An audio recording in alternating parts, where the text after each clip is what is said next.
That thing switched to live. We're on live. You're coming in really bad. Your picture Doing froze. two things for the first time.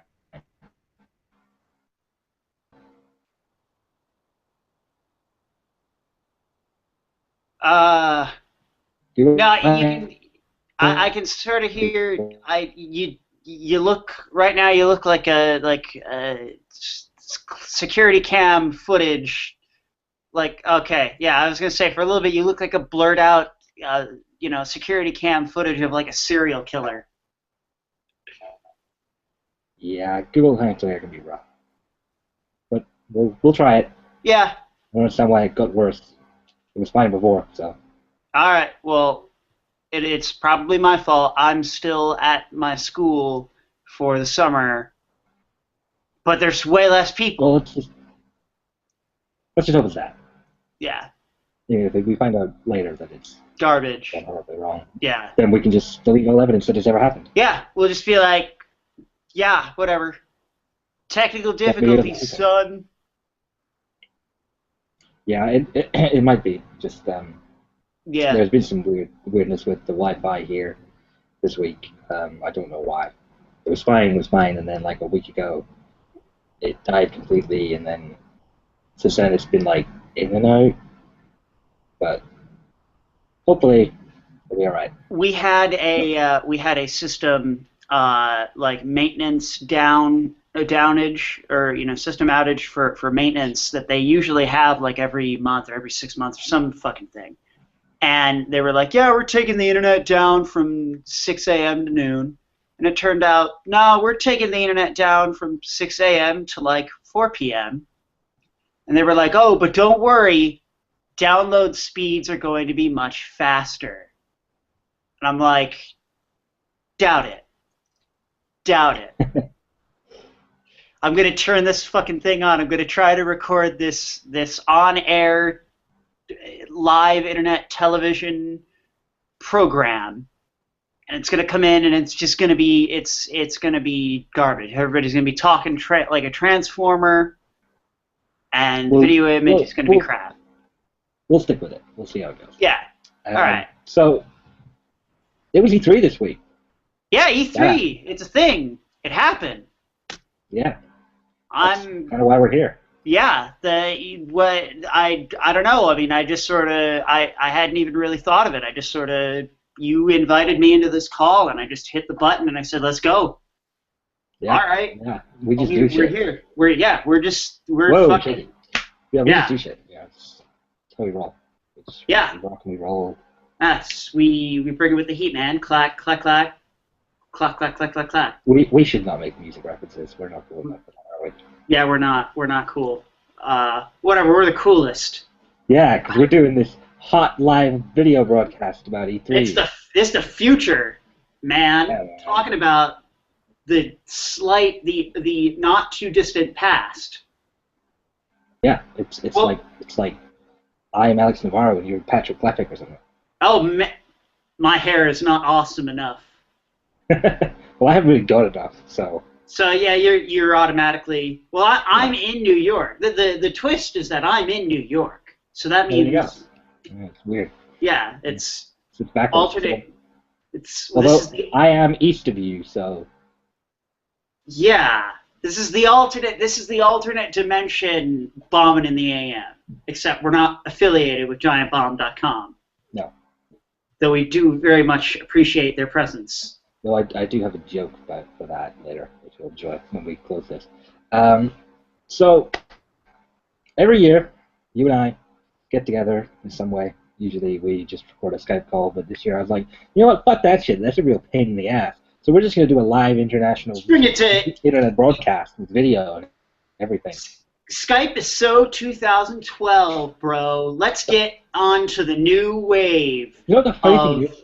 I'm making a joke here about this being way more complicated as an endeavor or whatever, but this is actually way simpler than recording a fucking Skype call.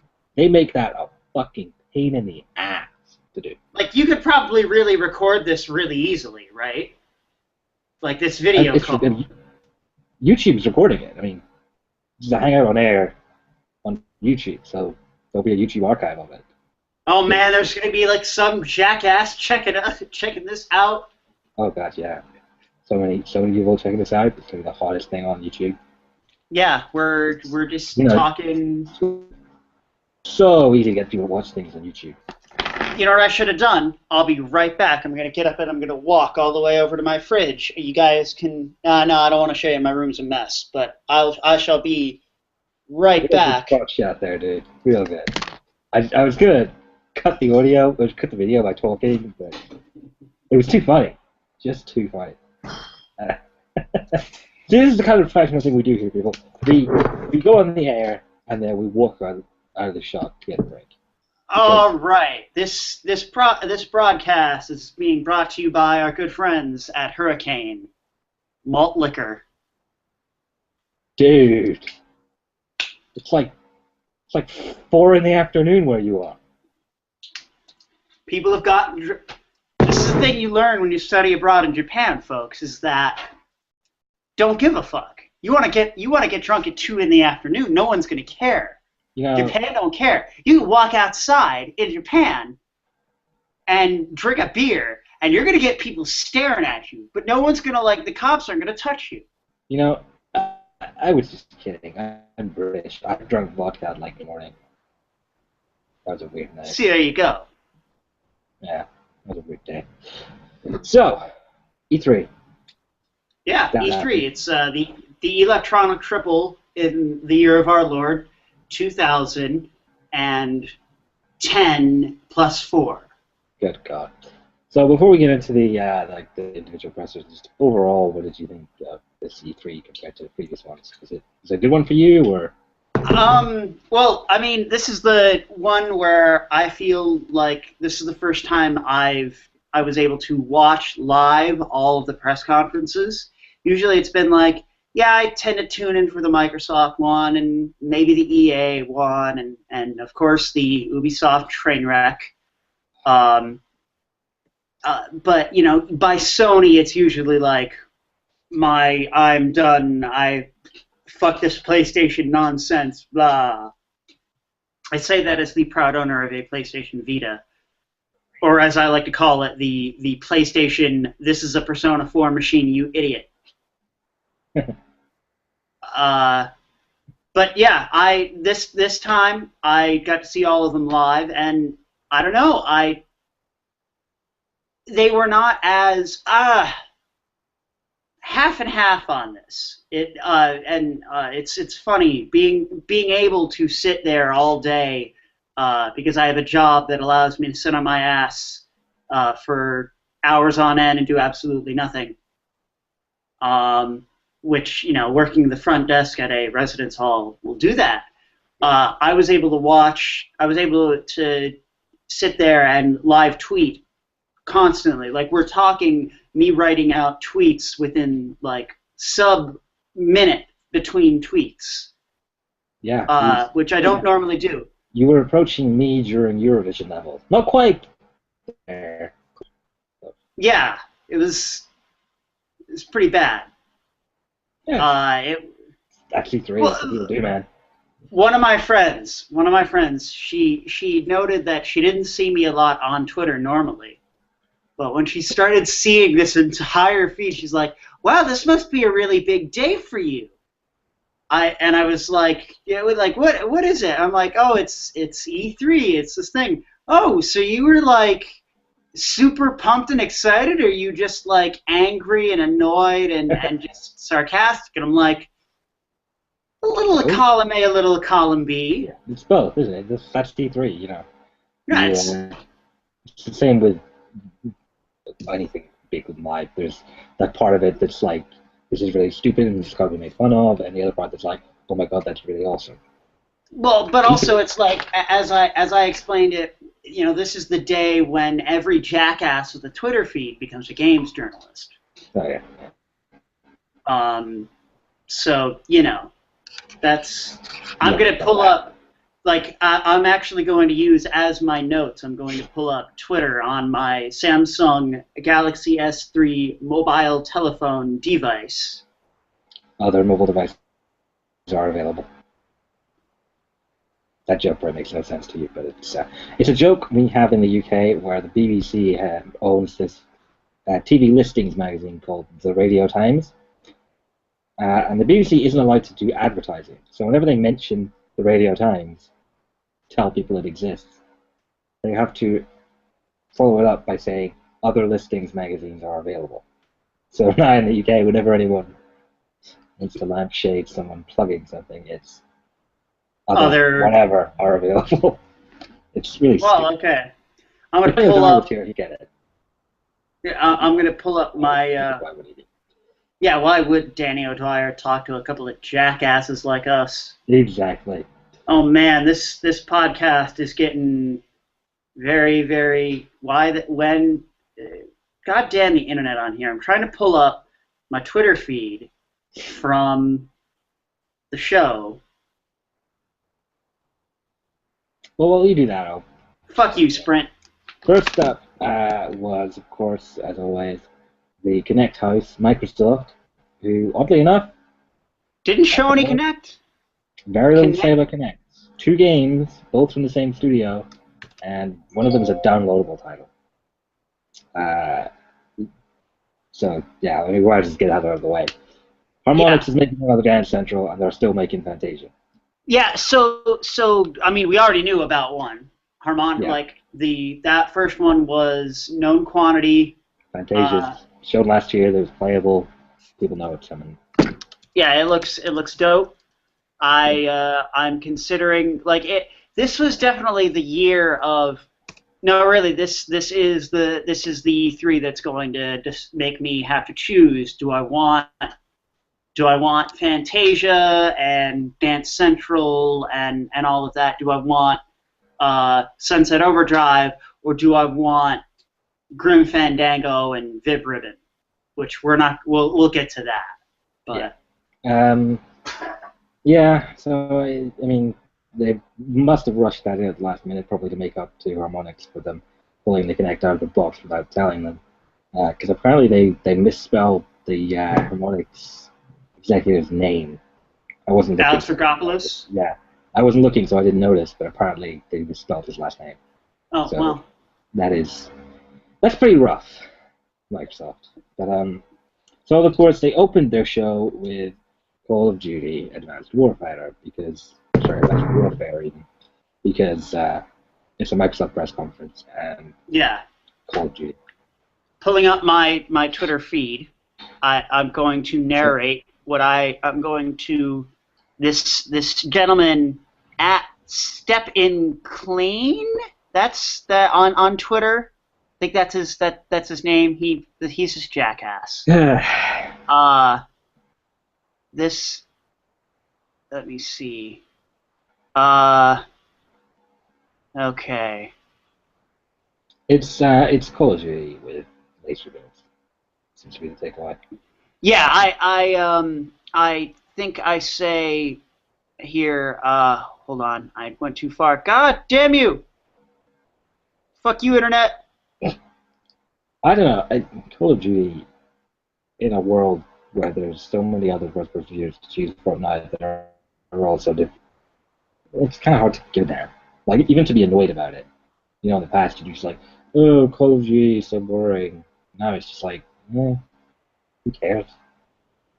It's a thing. Okay, so first off, I say that the press conference for Microsoft was How did you watch it? Did you? I watched on my Xbox. I was watching it on AirPlay from my phone to my TV because I was watching the Giant Bomb stream. Okay, so you got to hear all of that, all their shit talking over it. Yeah, I was watching a commentary stream. Okay, yeah, I was like, I think I might have had it on for a bit in the background, but then I was like, fuck man, I'm gonna play video game journalist. And so I said yes. You do that? What? Yeah, Oh, when you say I'm going to be a video game journalist, I mean, yeah, it's like, that giant bomb gig, totally let's not get killing into it. that. Yeah, let's not. Oh, whatever. It was. I hear that they probably the person they did get probably is 10 times more qualified than I would be. But anyway, I'm pretty sure it's Dan Reichert. Just to throw it out there. wow, wow, really? I think so. That would be that would be. I mean, he is gone Yeah. from Game Informer, so all right, that'd be interesting. But anyway, um, so of course I announced I was like, this, you and I are going to be recording this thing. I said this on June 9th. It is now June 14th, 15th. Sorry. So Confirmed. So okay, so Phil Spencer. First up, we do have to say before we get any further into the talk of talking about Microsoft, Phil Spencer better than Don Matrick. Yeah. Although, to be fair to Phil Spencer, a fucking spade is better than Don Matrick. He was a lot better than Don Matrick. Like, I like Phil Spencer. Like, He's he cool dude. doesn't. Yeah. Yeah, he doesn't seem to be like fake. I don't He, want to slap him in the face. he's very genuine. The thing is, he came across as a little bit false and phony last year, but I get the impression that's not because he is in any way, and it's more because last year's Xbox thing was so defined by the Don Matrick like leadership and vision, such as it is, that everything it touched became sort of grimy and unpleasant. Like even Major Nelson, Yeah. the things he was saying is like, dude, you used to be cool. Why are you being a dick? I'm pretty sure Like, the answer is Major Don Nelson Matrick. even. Major Nelson still felt a little creepy on the pre-show stream. I didn't see it, so I don't know. Yeah, I mean it. I listening to it. There was a part of me that was like, "Fuck! I gotta get ready. I gotta get ready. I gotta get ready. I gotta be able to live blog the shit out of this thing." Sorry, Twitter sphere. Keep on message. Mind share. I'm just going to say a lot of marketing words, blah, blah, blah. Anyway, so yeah, Call of Duty Advanced Kevin Spacey Edition model number advanced whatever was shown. Number 45, Electric Boogaloo. It's a pseudo sci-fi near future Call of Duty. Duty harder. He said duty. And Kevin Spacey. Yeah, and Kevin Spacey's in it. Anything else? So, yeah, I mean, timed exclusivity Yeah, on DLC though. on DLC because, no one saw that one coming. It's the same deal they've had before. Yeah, It obviously seems important. I think I said, I The think I Titanfall put it, deal was a bigger get, and that didn't do shit for them. So yeah. I think I put it best. Call of Duty, now with 20% more flying robot piranhas, laser beam guns, and cyborg martyrs. yeah, I mean, it's nice that they're going a different direction. Although I'd say of all the sci-fi shooters that are out, theirs is by far the least creative sci-fi shooter. It's really Yeah, just a modern military shooter with sci-fi elements. Which is yeah. better than a modern military shooter, but still. It's, yeah, I don't know. It's like Call of Duty always sort of, there was, like, World War II made, for some reason, there has always been some amount of, I hate to say this, I'm going to throw up in my mouth when I say this when talking about Call of Duty, realism regarding the campaigns. I mean, I know I didn't play Black Ops 2, but I hear that, from what I hear, Black Ops 2, yeah, it takes place in the future, and it's got all this, like, future tech stuff. Still, like, I don't like this idea. It's not a Call of Duty game. Yeah, If it's in, yeah, I don't know that fixing Call of Duty is something that you achieve by making it a sci-fi shooter. I think the problem people are having with Call of Duty is the tone was getting both stupid and at the same time really gratingly depressing. You know, this constant grim dark military thing with this yeah. ridiculous ballistic, everything blows fucking up bullshit. And because Battlefield is doing the same thing, it happened even faster. Um, Oh, fucking I, Battlefield. I think they needed to do something, maybe go into near history like they did with Black Ops 1, but then also change up the gameplay a bit. I don't know. Make it like Persian Gulf War, son. Yeah, but I mean, it's COD. I'm sure there's still some residual value in the name for at least a I'm couple more years. I I'm don't. having I am having the Jeff Gerstmann, Tony Hawk sort of feeling of every time a new Call of Duty game gets announced, there's a part of me that goes, okay, I think I might be up for another one of those. But then, it just turns around and nope, it's the same. It's just more of the same. I have to say, I actually had exactly the same feeling Black Ops 2 time. So imagine how worn out I am on Call of Duty. I'm just like, yeah. Hey, you know what? Shooting fools in the face. I can It sells. shoot fools in the place, a lot of places, and I will, and will Yeah. get. So after that, they had Forza Horizon 2, which is the more famous, probably-ish. Actually, I don't know about that. Of the two exclusive racers coming out this year. I don't imagine Sony or Ubisoft, who are making the only other racing game coming out this year. The fuck is up with that, by the way? Are very afraid of Forza Horizon 2, but There is no need. There is no Need for Speed game. That's right. no. That's really sad. All there I is could, is Forza Drive Club and The Crew. We'll get to The Crew. you know what I fucking got? I've recently bought Need for Speed Underground, the good one, the 2005 one. Little Razor Callahan up in here In for the Xbox. I recently bought it. Most Wanted. Yeah, Most Wanted, right, not Underground. Still, Underground was great. Underground's good, yeah. Underground was great, but it's not Most Wanted. That's right. Underground 2, Most Wanted, and Carbon are good. Most Wanted is the best one of them. Yeah, because Razor fucking Callahan. Yeah. But you're right. The Most Wanted Criterion game is also okay. It's not as good as the original by any stretch of the imagination, but it's a good Need for Speed game. And Rivals was almost a good Need for Speed game, but their stupid multiplayer thing was so garbage that it ruined it. Yeah, that's what I heard. Yeah. So Forza Horizon, I didn't really have anything sarcastic to say about it, other than I was like, yeah, it looks fine. I might be down for buying it. We'll lock the door here, just You don't want people coming in.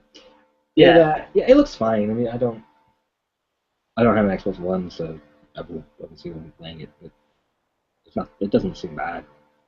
I might actually get with the lack of the with the connectless X-Bone, I might actually buy an X-Bone. Why would you buy an X-Bone when for the same money you can have a PlayStation 4?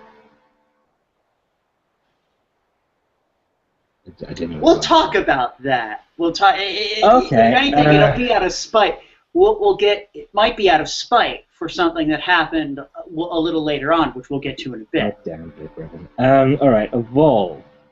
So it's the Left 4 Dead backwards thing where 4 humans fight a monster.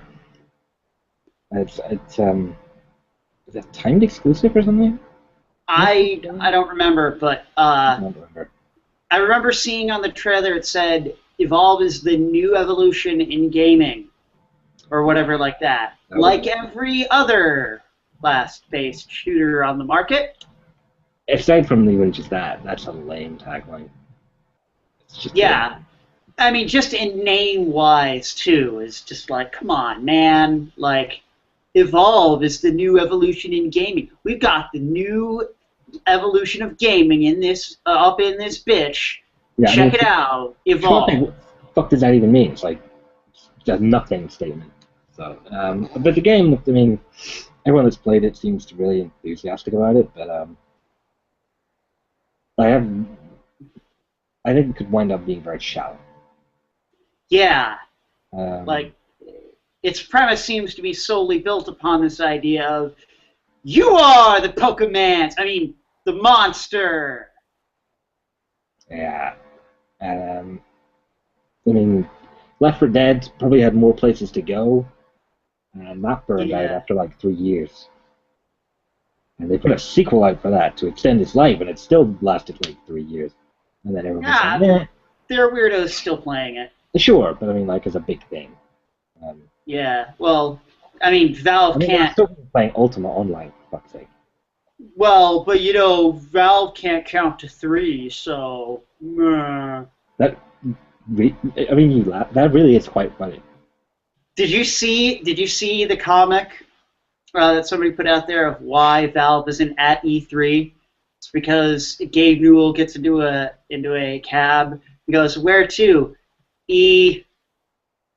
Where to? E. Where? Oh fuck! You know. Yeah, I don't know what it is, but they can't get to 3 on anything. Um, Whatever. Did you see that thing that he wrote up that was like, this is why you're not getting Half-Life 3 episode, a Half-Life game with a 3 in it? no, but then I don't really pay attention to anything he says because a lot of it's lies. Like, we will never make Don't games for PlayStation 3, except for this go. 2 with its leaked platform. Um, yeah, but just that, like, he has a lot of knives. You would not want to talk shit about Gabe Newell I'll within talk the shit sound about of Gabe Gabe Newell all I Newell. want. All Hey, right. Gabe, Well, Gabe, Steam boxes are a dumb idea. Boom! There you go. Dropping some yeah. knowledge. Make it actually run like every game on Steam. Hey, Gabe, gonna release that controller anytime soon? Huh? Are you gonna, oh, no. Okay, never mind. When it's done, he's just joining. He's going to join up. No, he's going to join up with the Phantom crew He's gonna and leave George Valve and Broussard. join Oculus. That's what's gonna happen. He's going to lead. No, it's going to be this. He's going to lead. You're right. He's going to leave Valve with this whole idea of Steambox. He's going to join. He's going to join Oculus with John Carmack. George Broussard's going to get in there because, and then they're going to get some Phantom guys, and then they're going to create the next wave of digital entertainment. It's I don't know. Here is this. It's They're sort gonna of finally bold make spaghetti. Donna. They're gonna It's finally a, make Donna and Jurassic yeah, Park Trespasser. They're gonna finally make them right. That's what they're gonna do. yeah, that's right. A good version of We're Jurassic gonna Park. act. A We're good gonna. version of Jurassic Park Trespasser with Oculus. That would actually be rad. Wait, So that let's was do that was the fighting game, right? No, it was the deeply flawed first-person shooter. With What the was the name of the fighting Warpath. game?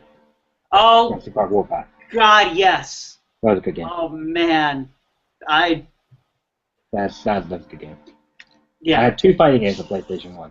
That and Street Fighter 3 Alpha, I think. Alpha 3. Whatever. Warpath is Jeez, better. Paul, get your damn video games right, son. Assassin's Creed Unity. Yeah. So, do we want to get to well, first let's talk about it, and then let's talk about the bullshit behind it. It's more Assassin's Creed. There's 4 players now. I think it's that stupid drop-in multiplayer crap that they do in like Watch Dogs and shit that sucks balls.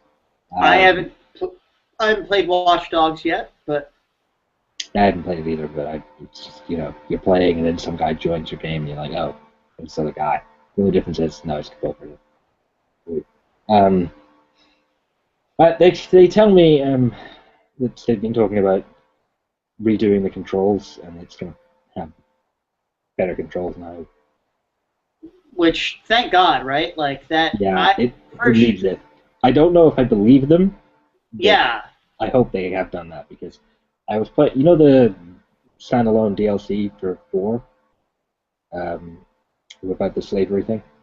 I haven't I Yeah. honestly tune out. I tune out on that kind of stuff Well, because I downloaded it because I was going through my PlayStation Network on my 4, thinking I would play an action game. You know, I want to spend a lot of money, and then I was just in the store. And I was like, oh, this standalone DLC for Assassin's Creed for like $10. I'll give it you. It's like $10, $15. It was like 12. So I was like, yeah, look at that. Yeah. It's cool-ish, it's fun, running around freeing slaves and whatever. I'm not that keen on the naval combat, but the one-on-one combat in that game would just be so much more fun if it didn't have like animation priority and all this other clunky bullshit in it where you gotta press, like riposte and then block and then counter, and it's really clunky. yeah, it is. I will admit, like my limited exposure to I have Assassin's Creed 2, and I have that I've played a little bit of, and I've got Assassin's Creed Brotherhood that I bought through Games on Demand, and still haven't gotten around to playing it because I tried playing 2, and I was like, what? The controls. This is a game from 2009. What the hell? Yeah, it's stiff. And controls like it. Yeah, it's stiff. So apparently they fixed that. It looked really nice, Unity.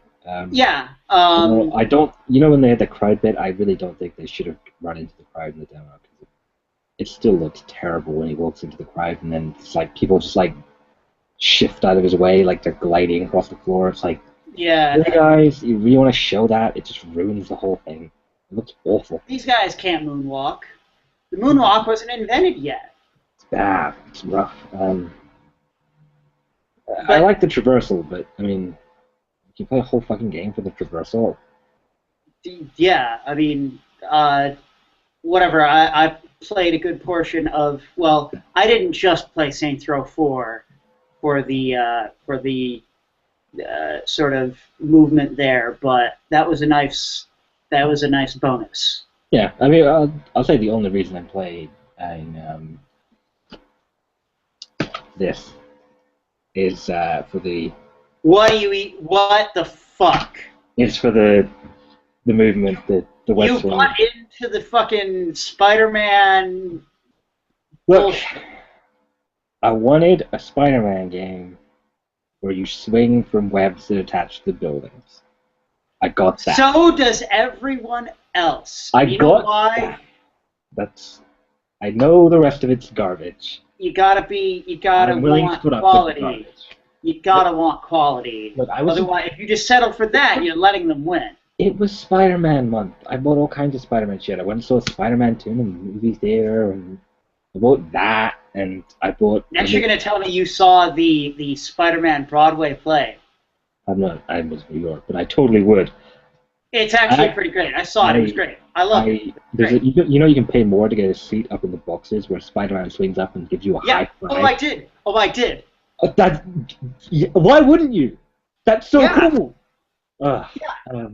That's what I would do. Well, actually, no. So it's a matter of you could sit in the balcony. Balcony seats are always cheaper, but you could sit like one tier below the balcony was like right up where Spider-Man comes out, and like all the kids that are around, he like high fives the kids. I'm like, man, if I were like 5 years old when this thing came out, I would be so fucking stoked. This would be the best day of my life. I'm 22 and I would be so stoked if Spider-Man gave me a high five. I bought Amazing Spider-Man #1, the new one, and I didn't like the cover, so I got a variant, and it turns out the variant is a connecting cover for Superior 31, and even though Superior is garbage, I bought 31 with that variant just so I could have them connect. Yeah, how is Doc Ock? What's comic books? He's not Spider-Man anymore. Okay, so he's not Spider-Man. That's why there's an Amazing Spider-Man #1 again, because Peter Parker is Spider-Man. We're off topic. Fucking comic books. Anyway, so Assassin's Creed, there were a lot of severed heads in that demo. There sure were. It was bloody.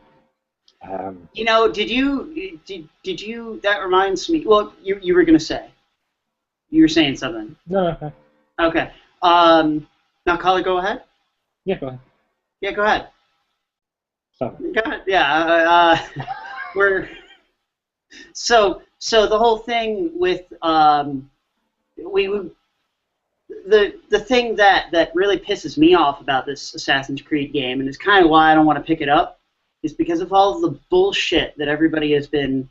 There have been two main things. First off, on the topic of severed heads, somebody on Polygon wrote an article about how there are more severed heads than women presenters at E3. it. Like, what a great way for you to find a feminist issue to That sounds like bitch about. that sounds like the work of Ben Kuchera.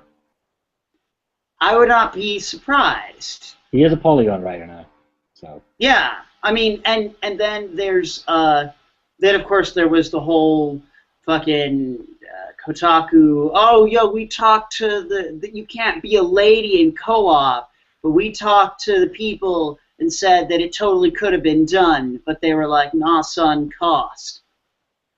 Obviously, Ubisoft is too lazy. It would be too much work for me to go and it would be, if it's too much work for them to put in a lady, it's too much work for me to buy the game. Meh. I hate that. See, I understand because all right, I say this as a feminist myself. Like I get this whole notion that yeah, video games fucking misogynistic as hell. There's nothing I can. There's not a lot I can do about it. I can say no. You know, there are definitely some things that we need to work on, and you know, let's try to be progressive here.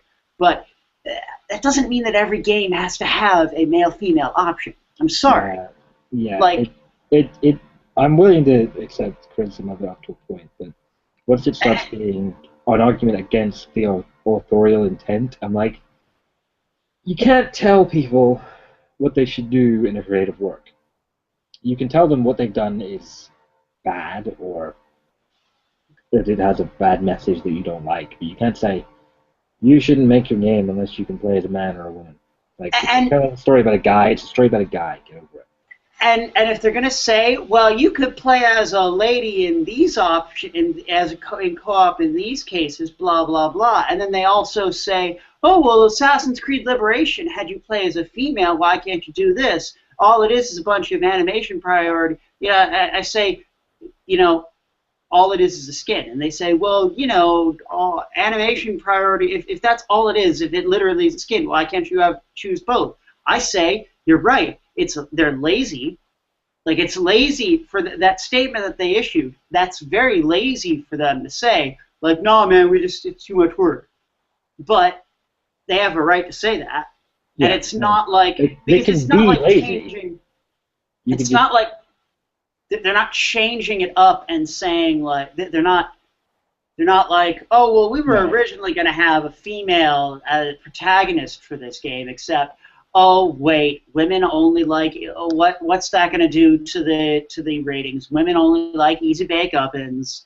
You know, they just think video games are gross. No one needs blah blah blah. Like that's like that wasn't the case. What happened was they said, no, we could do this, but we're not, because that's not high priority that you be able to select your character model. Or specify your character model. I'm not saying that to want a female character model is bad. I'm not. And to expect game developers to expect that users would want a female character model, that's not bad at all. I have no problem with that. What I have a problem with is when people bitch and moan and groan and they say it's not fair. They're misogynist because I can't choose a character with feminine curves. Yeah, it's for me. It's like it would be great if there was more. I mean, there's that one like portable Assassin's Creed where you play as a woman. It's like, yeah, Liberation. I think it'd be cool for there to be an Assassin's Creed game where you can only play as a woman. That's like a mainstream one. Like, Yeah. that would have been a cool thing for them to do. They haven't done it. And there were people that were like, oh, what's more annoying is that it has to do with market share and the marketing demographic. They didn't get conclusive findings with the marketing demographics That with game would liberation. sell So the same the fucking whoever you played as. yeah, well, what I said, what I said was this, rather than bitching and rather than saying this game is misogynist or whatever, because rather than focus it on I should be able to play as a lady character if I damn well please. Why don't you go ahead and go to people, because positive reinforcement works way better than negative reinforcement, and say, hey guys, wouldn't it be really cool if you had a, like Desmond or whoever the fuck is the protagonist this time around, what if he had to do the thing where he goes back in and, like has to experience his ancestors' like simulations or like former lives or whatever. And what happens if it turns out it's a lady? So you're a guy playing a lady. Yeah, it'd be a better game. That would be an that's a narrative, and that would have effects on narrative that would be interesting, and they would be pro gender equality. We'll come back to this later because there's another game where this comes up where playing as a girl, which I hadn't thought of until it came up on that occasion, and then when it did, I was like, yeah, that'd be cool. We should do that, but it's towards the end, so we'll get to that. But okay, so we agree. Like this whole thing with Assassin's Creed, Kotaku and Polygon grasping at straws, trying to be the tabloids of video games. Well, look, if Polygon is getting active on an issue, it's probably complete bullshit because Polygon is trash. Well, okay, no, that's right. I'm thinking Killscreen. Killscreen's good. Killscreen's okay. Polygon is a fucking disaster. If it wasn't already obvious from that stupid documentary bullshit they put together, they hired Ben Kuchera after Penny Arcade fired him. So I was reading Penny Arcade report. Ben Kuchera should not have worked. Ever. He's a dick. So moving on with EA. No, Microsoft. Microsoft, that's right. Basically the same company now. Dragon Age. Dragon Age, you will actually no. So first they had a bunch of times throughout the thing where it was video game celebrities talking about their experience with video games. Can we just know? I play video games for upwards of 5 minutes. Therefore, let's talk about them. I have authority. I am legit, dog. Word up. It was like in 2006 when Sony recorded those stupid vignettes with or was it 2007? Well, like back then. They had like these stupid vignettes with the PlayStation Nation, where there's like people on the streets being like, "I heard the graphics on it was crazy." It's like, dude, shut up. Didn't want it. Didn't want to see it. Microsoft kept putting it up there. It's like, why? I don't care. Who's this guy from this reality show that you don't watch? He plays video games.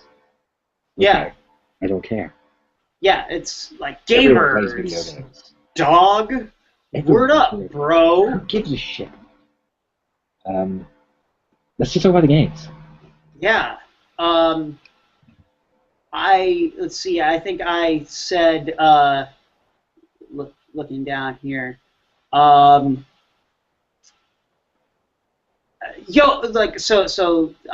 Dragon Age pops up, and yeah, it's this big thing. I heard Lord of the Rings. No. I heard Lord of the Rings lady at some point. Was this during Microsoft or was this? I forget. It might have been during EA. There's a Lord of the Rings game.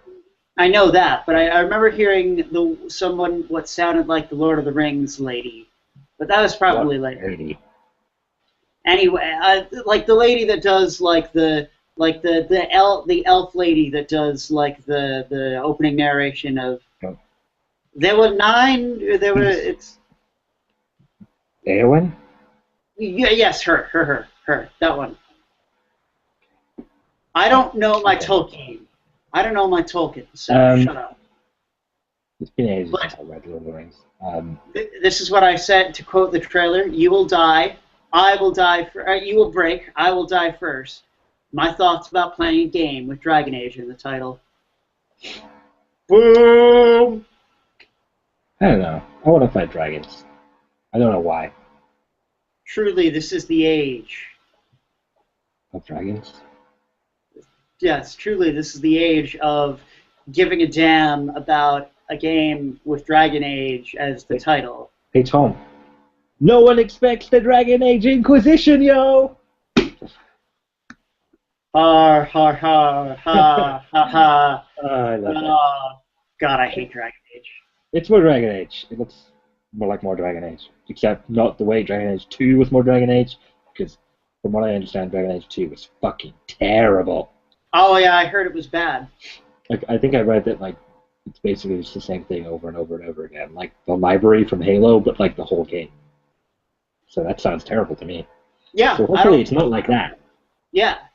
That's hope. Yeah. We can only hope as much. I just want a game. I just want a game where you can like fight dragons. I'll do that. Yeah. So after that, it was a Sunset Overdrive. Yeah, bit of a change of pace. Yeah. I saw a little bit of it. Between furiously communicating with individuals over Facebook, over multiple aspects of social networking, and touching base with users and really engaging with them. Some of them may even be listening to this show. I saw little bits and pieces of it. Yuri Lowenthal totally voices that dude. I don't know. Popular anime. I said it looked kind of like Crackdown. It like Crackdown meets Tony Hawk. Yeah, I know where you're coming from. And totally notable thing. Like he said, I said, yo man, he said the bleep word because they bleeped out him saying the F word. Yo man, he said the bleep word at a press conference. That dude is so edgy. Yeah, I don't know.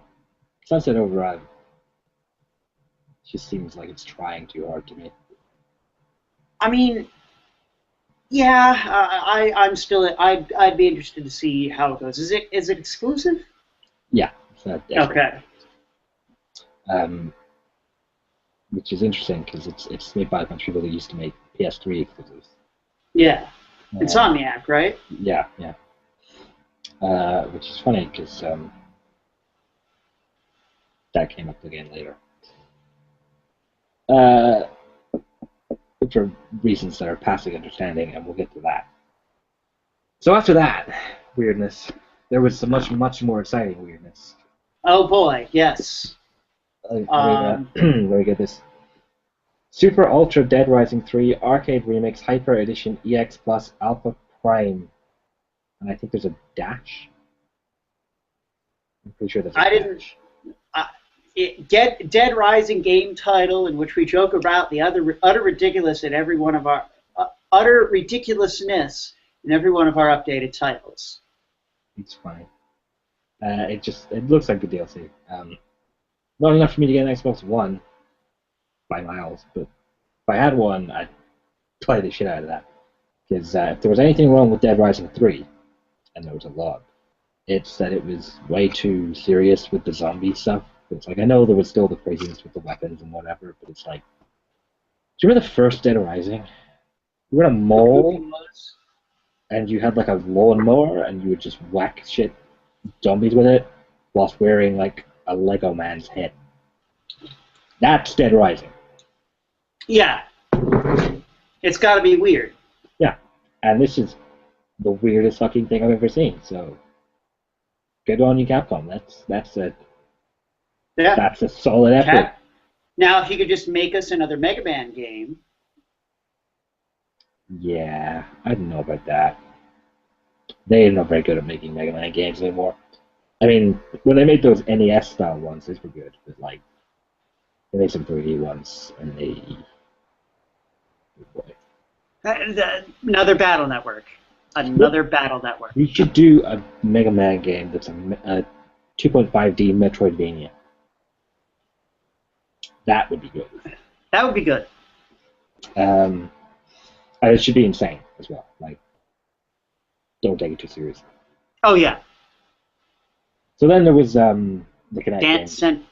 Dance Central Spotlight, which that's like the Rock Band Blitz of Dance Central, right? And Crossed with the Rock Band 3. Because it's like they've got some more advanced choreography in as well, I think. So there's like a harder version, and then like fitness versions and stuff like that, as well as the standard choreography.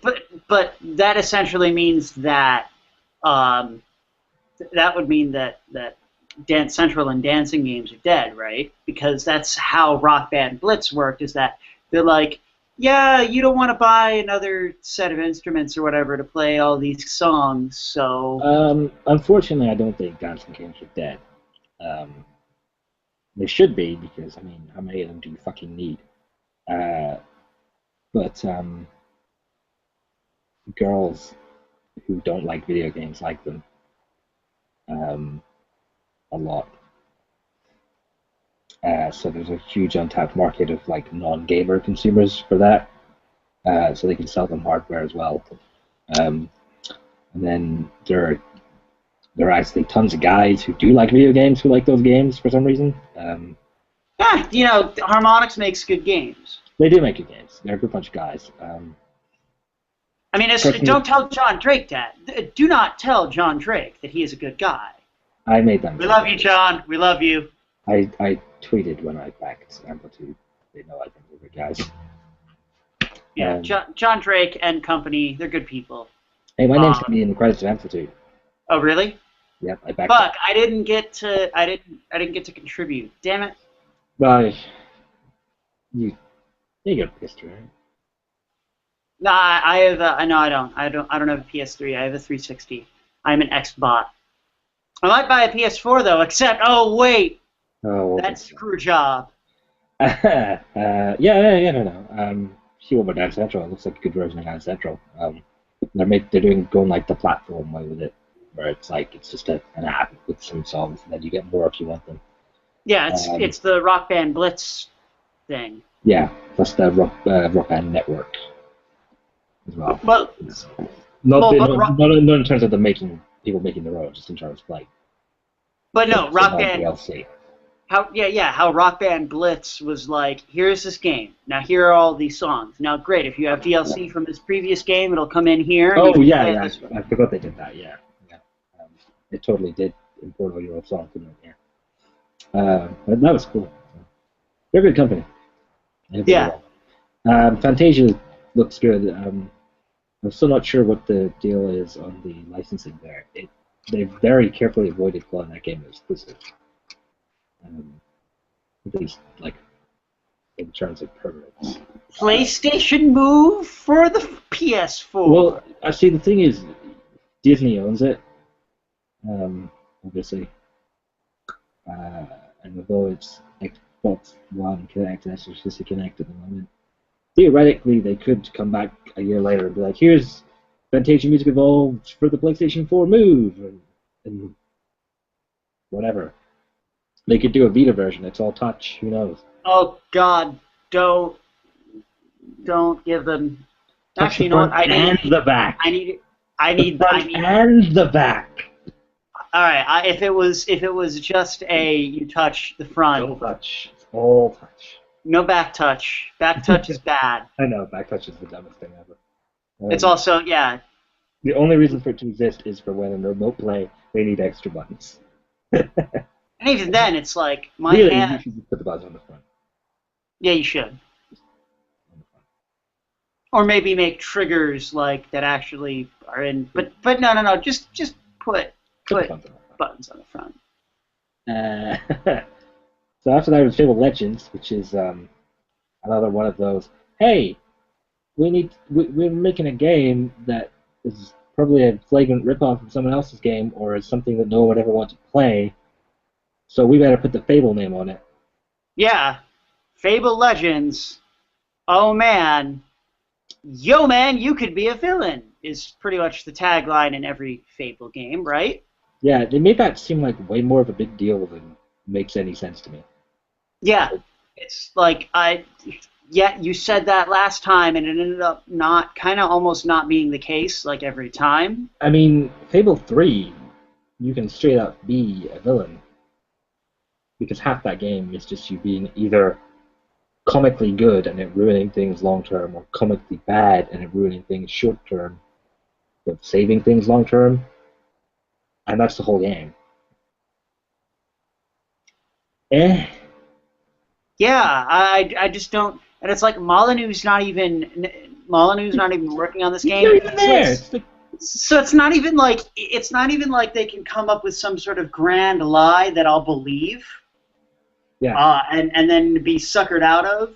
no one Like can sell it it's as well as he can. And yeah, you know he's lying, or at least overreaching half the time, and you still kind of believe him you're every like, you time. know what? You're a smart dude, Molyneux. You I'm made sure you're gonna at Populous. least try. Yeah, you know. Yeah, you made Populous. But then new Lionhead dude goes like, "We're gonna have trees that grow," and he's like, "Yeah, fuck."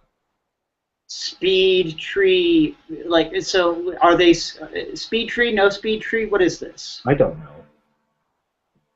It's a co-op game where you fight in dungeons. I think it's like Diablo, but like as a third-person action game. Hot. Just what Yeah. everybody needs. Everybody needs. Oh yeah. Um, I don't know. If they want to get me excited about Fable, something with the Fable name on it, what they need to do is remake Fable 2. And when I say remake, I just mean, put it on a new platform, do 1080p 60. I play that because Fable 2 is the good Fable. Fable 1 Yeah, is Fable 3 is god awful. Fable The Journey is the shit a that Connect Fable game. 3 left on the ground.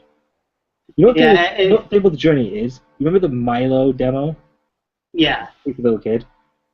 That's that. That's what they did with that. I'm not kidding.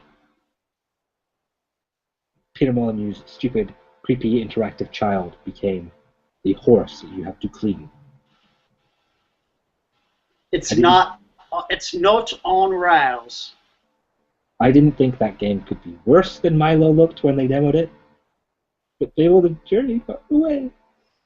So yeah, just remake Fable 2. You did it with Fable Yeah. 1, which wasn't the good Fable, but do it with Fable 2. And don't do that thing you did with Halo, where you make everyone buy the fucking other three at the same time.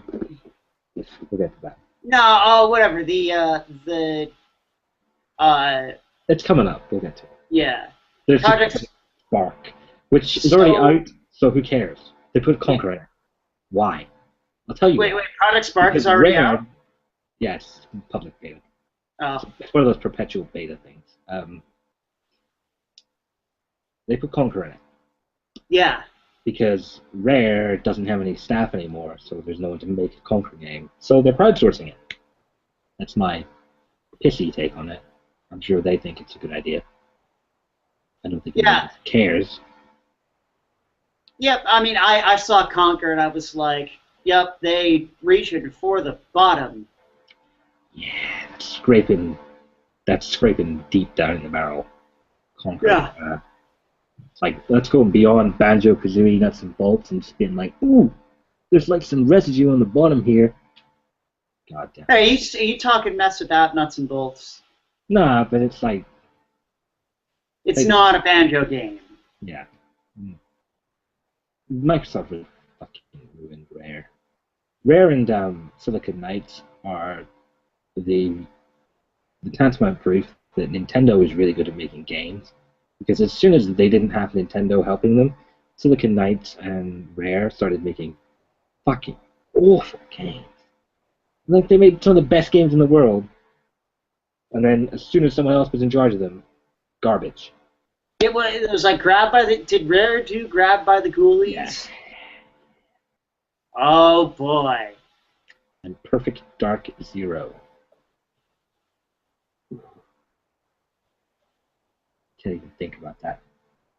So after that, before we get that, I don't know what point Perfect Spark is anymore. It's like in a world where you can get Unreal 4 so cheap, and it sounds like Unreal 4 is ridiculously easy to use. Like, possibly beyond the levels of Unity and Game Maker, easy to use. Ooh. I don't know what the point of Project Spark is anymore. I've never heard. It hasn't seemed to grab anyone's attention. I mean, I didn't even know it was out. I think they were going for like the Minecraft market a bit with it, but no one ever talks about Project Spark. They still talk about Minecraft for whatever reason. Fucking. All right, I listened to what Jeff Gerstmann of GiantBomb.com was talking about on one of the live streams, one of their live streams. He mentioned, this whole notion that like there are kids these days that play Minecraft and they play no other games except Minecraft, but they're like super invested in it. Whereas like most of us are just like, no, we play all different kinds of games. And how like that's like we need quests, we need objectives, we need this, and they're just like, I'm just gonna fucking build. And I don't know. I don't know that we necessarily need the objectives and whatever. I mean, we're all looking at No Man's Sky and going like, oh my god, give me that. But I don't understand why these kids don't want the variety. Because, I mean, really all you do in Minecraft is either gather resources or build with resources. And it's like, it just seems really tedious to me to do that non-stop, you know? Yeah.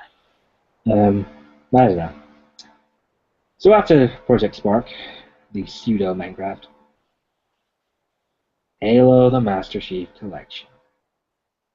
Halo and Master Chiefs.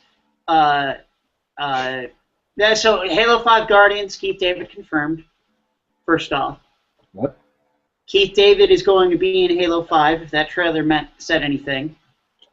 You know what else I'm pretty sure it's from that trailer? Halo 5 is the Metal Gear Solid 2 of Halo games. Ooh! I'm pretty sure you don't play as the Master Chief. Or if you do, maybe not even as much as you do in Halo 2. Because they're pushing that other guy pretty hard. And this thing they're putting out is called Halo: The Master Chief Collection. And the guy who was talking about it, he was like, hey, why don't we let people play the entire Master Chief saga on one disc? And I was like, there's kind of 2 more games. Don't they count? No? Because otherwise you're just going to have to put out another one. Which, I mean, they will, but... They didn't say it was a Master Chief trilogy, this next one. That's true. They did just say it was another trilogy, didn't they? I really don't like what they've done with the mythology. With 4.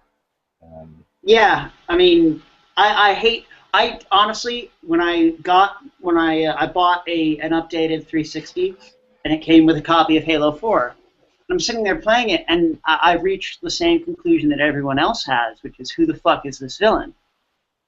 Who is this didact motherfucker? He's just some guy. And, like, everyone knows who he is, including the Master Chief, who's been asleep for, like, God knows how long.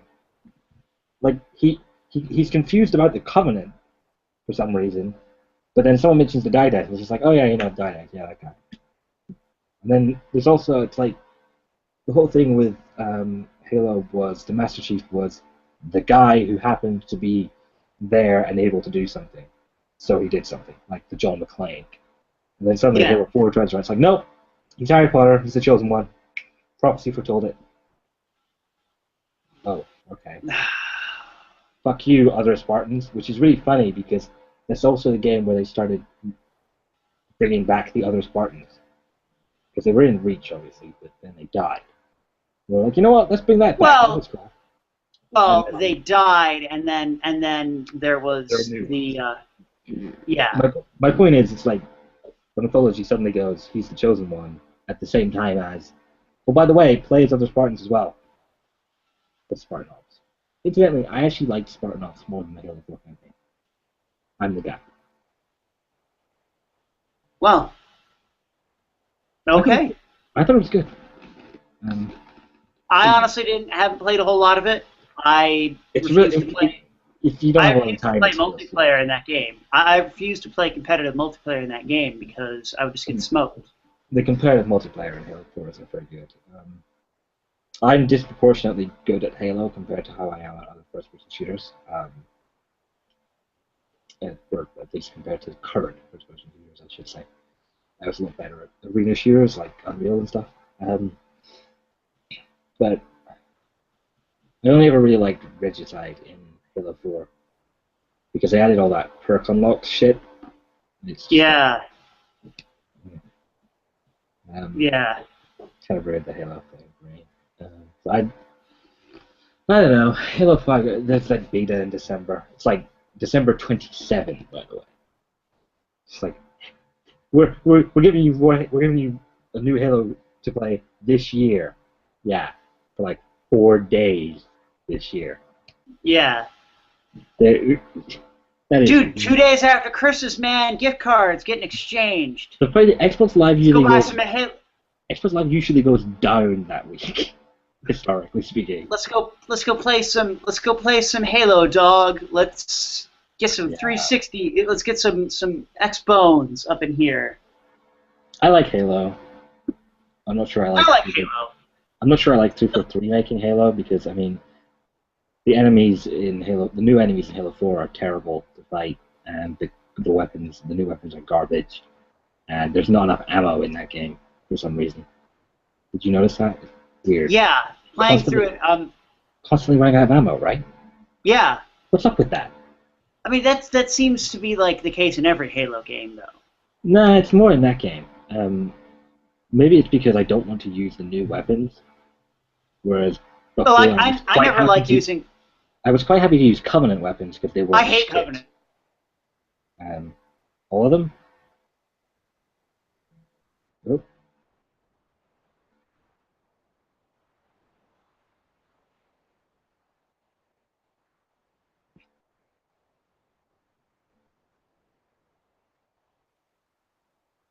You there? Yeah, just had a little drop there. We're fine. Yeah. It's fine. Okay. No problem. Yeah. Yeah, did you So hit all of them or what? all the Covenant weapons? Yeah, kind of. Well, I mean, there were like a couple. Like there was the one that kind of was like a rocket launcher that was cool. And then there was one that was. There was a specific one that. It was more of an assault rifle. It wasn't like the laser rifle thing, but Yeah, I know. it's like the one with the purple top. Like there's the one. one with like the orangish top, and then there's the one with like the purple, like those two. You know what I'm talking about? Is it either the Needler Not the Needler. or the one that's more like a rifle? The carbine? Yeah. Yeah, the carbine. Well, the carbine was good. There were two others though. Some of the Covenant weapons, that were released, that were in later Halo games. Yeah, I like. there were good Covenant weapons. There are no good Promethean weapons. Oh. I don't know. I'm playing. I like the way they form. That's cool. Yeah. But they don't shoot. The only thing they're good for is killing Prometheans, which I suppose is good because there are a shitload of Prometheans. Weirdly enough, the best weapons for killing Prometheans, the human weapons. No ammo for the human weapons. You start with them, you run out, then you have to switch to Promethean weapons. Damn. That pistol. I just wish I could have unlimited ammo for that pistol. I love that human pistol. Fucking raids. With a scope on it as well. Yeah, it's fucking sick ass scope. Gosh. Man. The pistol is so good that for my second weapon in Halo, I usually go for a ranged scope weapon. Usually the DMR, then the battle rifle. If I can't get one of those, pistol. It's literally third in the ranking of sniping guns. Exactly. I rank it ahead of the sniper rifle. Right back. It's a pistol, ladies and gentlemen. There's a better sniper rifle than the sniper rifle. Because Halo maps aren't big enough for a fucking sniper rifle. Halo. I like Halo, but I'm back. I don't know if I like Halo enough to need to buy an Xbox One. in a world where the game we're going to talk about later exists. Oh, you're going to talk about some other certain bungee jumping property. Perhaps we will talk about a Bungie game. So yeah, Halo. You gonna buy Halo? Yeah. Also, so yeah, there's Halo 5, and then there's Master Chief's Xbox collection for Xbox 2, featuring Voodoo Vince and Blinks the Time Cat. What the fuck is that? That's what I predicted. Just like how Sonic and Sega's Genesis collection had all of those great Genesis games. Blinks the Cat is such a bad game. Did you see them play it on that Fresh on Friday stream? No. What a piece of shit that game is! God, I think Jeff had a copy. He booted it up. It was What? I mean, even at the time, that would have been archaic. What a terrible game. Voodoo Vince, though. I never saw that. I heard Voodoo Vince is good. Jeff likes it. I'm sure. I think it was bigger in America than it was here. Xbox One wasn't really a thing here. PlayStation 2. Still isn't, am I right, dog? Word. PlayStation 2 kind of had the UK bought and paid for. It's because, yeah, dirty dealings with Sony. Well, that and, the British game. Buying and paying for things before... Well, that and, Britain made the best game in that generation, Grand Theft Auto 3, and it was in the PlayStation 2 exclusive. BAM! Moving on. Till it wasn't. Until it got released for the Xbox. Yeah, that was like 7 years later. I'm exaggerating, but it was quite a while. ID at Xbox. Yeah. Thing. So. Oh, by the way, 4,000 points. 4,000 points. Yeah, I don't know why anyone thought that was a surprise. Because, I mean, they had to do that. You have to have the 1,000 from Halo 4. You have to have the 1,000 from Halo 3. Halo 2 has 1,000 points from the Vista version. And Halo 1 has 1,000 points from the original Anniversary Edition. So watch, it'll be 4,000 more. They'll be different points. Oh no, twice. You can unlock them again, I'm sure, because it's going to be one disc, so it'll count as one app. But it would have been some bullshit for that one disc to have only 1,000 points. I mean, come on. But I'm just saying, I don't know why anyone was surprised by that. That to me was just like the obvious thing to do. Yeah, so they had some indie games. I wasn't that enthusiastic about either of them, but yeah, it's nice that they're playing nice indie games now. Cuphead. They've got Oddworld New and Tasty. It's a timed exclusive on PlayStation 4 and PC, but it will eventually make it to Xbox One and Wii U. Cuphead. What about Cuphead? You remember that game Cuphead that they showed? Game looks redonk. I don't know what it is. And that's kind of what I want to see what it is. There's a head and it's a cup, right? And it looks all like 50s or 60s animation. Indie games are good. I like the variety. We needed that back in gaming. Towards the end of that last generation, the big games were just way all too similar. It was either, here's our take on the modern military shooter, or honey, I cloned Uncharted. I'm looking at you, Tomb Raider. Speaking of Tomb Raider. Good segue, because our next game is Rise of the Tomb Raider. Year of the Terrible name. 20. It's like Rise of the Planet of the Lara Crofts. Dark Knight Lara Crofts. Yeah. Also, why is that series still called Tomb Raider? Is she gonna raid a tomb this time? She did raid the tombs fuck did she in raid the first. Tombs? The fuck did she raid tombs? There was some holes that she had to go in occasionally, and she didn't even do that. It was an island, and she killed dudes. Let's go back to raiding tombs, please. Come on. Well, this is where she becomes. In this game, at the end of this game, you're going to raid a tomb. at the end of this game because it's Rise. She becomes a Tomb Raider. Can I ask, was anyone asking for another Lara Croft origin story? The first one was god awful, but nobody cares. Last Chronicles, you know. Is it like feminists? I don't even think it's that. I thought Lara Croft was a better feminist icon before the Tomb Raider. Not from the originals, I mean from like the Legend era. Those were good games. Why did people not like those games? Legend, and those were good games. That's what Tomb Raider should be. Do that. Do more of that. Less of this Uncharted cloning crap. Oh yeah, like gameplay style probably, but the way that they were telling, I guess the way that they presented Laura this time was. I don't know. Wasn't. I thought it was kind of exploitative. Yeah, the moaning wasn't great. And the violence was just a bit. It was a bit too grim for me. I don't know. Maybe this one, as you say, it sounds like they are doing this thing where she actually becomes a Tomb Raider properly this time. So maybe they'll start leaning back more towards the hey, go discover stuff. They should make an open world Tomb Raider. Mm-hmm. That'd be a good thing. Where you just go and find stuff. Yeah. There's a thing. Year of the Bow, though. Year of the Bow 2 Electric Boogaloo.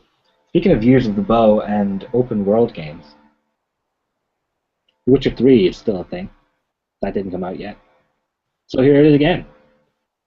Yeah, still nobody's saying on that. Yeah, if the Prime Minister of Poland gives Obama a copy of The Witcher 3, do you actually think he's going to play it?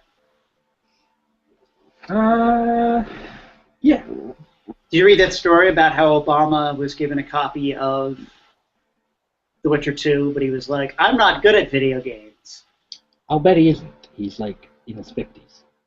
Yeah. I bet he's fucking killer at Space Invaders, though. He probably whooped people's asses. He's good at The Last Starfighter. It turns out that that's actually how he won the election, is that he's really good at The Last Starfighter. Oh, that's cool. That's a decent game. There are worse games than that. And he also beat these aliens, so that's why he's your president's pretty cool. Yeah, I don't agree with his politics, but he seems like a cool dude. He's a cool dude. Seems like the kind of guy that, like, outside of politics, I would have a drink with President Obama if given the option. He's pretty badass. So the Division came back. It's a game made by Ubisoft, set in an open world where you claim territories and liberate things and shoot dudes. Set in a near future dystopia. Ooh, this is the sound of me caring. God. I mean, everyone talks about how impressive it looked and the cool things it's doing with the interface, and it does look neat in the demo. But then, Michael, you know you saw the bit where they were in like the subway station or whatever, and like they did this overlay where there was like the kids being put onto the car or whatever. Yeah. My question was, that looks neat and everything, but first of all, why was that image captured? Why was it captured at that exact moment? Why is it showing you that exact moment? What purpose does any of that serve other than in the actual game world? And I can't think of an answer because it's just some stupid bullshit to make the game look good in a quick demo. Which is basically all Ubisoft seems to do with those games. Yeah. God, I hope Far Cry 4 is good. Yeah, I don't know. Ubisoft, I don't even know with Ubisoft anymore because their E3 press conferences are so dumb. Yep. But after that weird open world thing, there was a much better open world news. Crackdown is back, son. That's right. Crackdown. Did Crackdown ever leave? Let me tell you, friend. Yes, it was Crackdown left. It's called Crackdown 2. Let me tell. I played Crackdown 3 though. It's called Saints Row 4. Yeah, sure. Um, Hey! I actually cared about Saints Row 4. you know what? You know what Crackdown 2 annoyed me so much? I never bothered playing it because I found out that it was god awful before I bought it, thankfully. The reason it annoyed me is because Crackdown 1 was not a great game. It's a good game that has a lot of great ideas in it. It was just crying out to be done properly in a sequel, you know? Uh, the way people think Assassin's Creed was, but wasn't. It's just a terrible game. I mean. But then they made Crackdown 2, and it didn't execute on any of the promise of Crackdown 1. The best thing about Crackdown 1 is the narrator and the fact that you have a set of objectives that are all open to you at any time. Just go do it whenever you feel like it. In fact, it's a new Crackdown. I wish they'd give it a name. What should we call the new Crackdown to make it easier to distinguish between it and Crackdown? Crackdown, not very good edition. But it might be good. Crackdown 3. I don't know.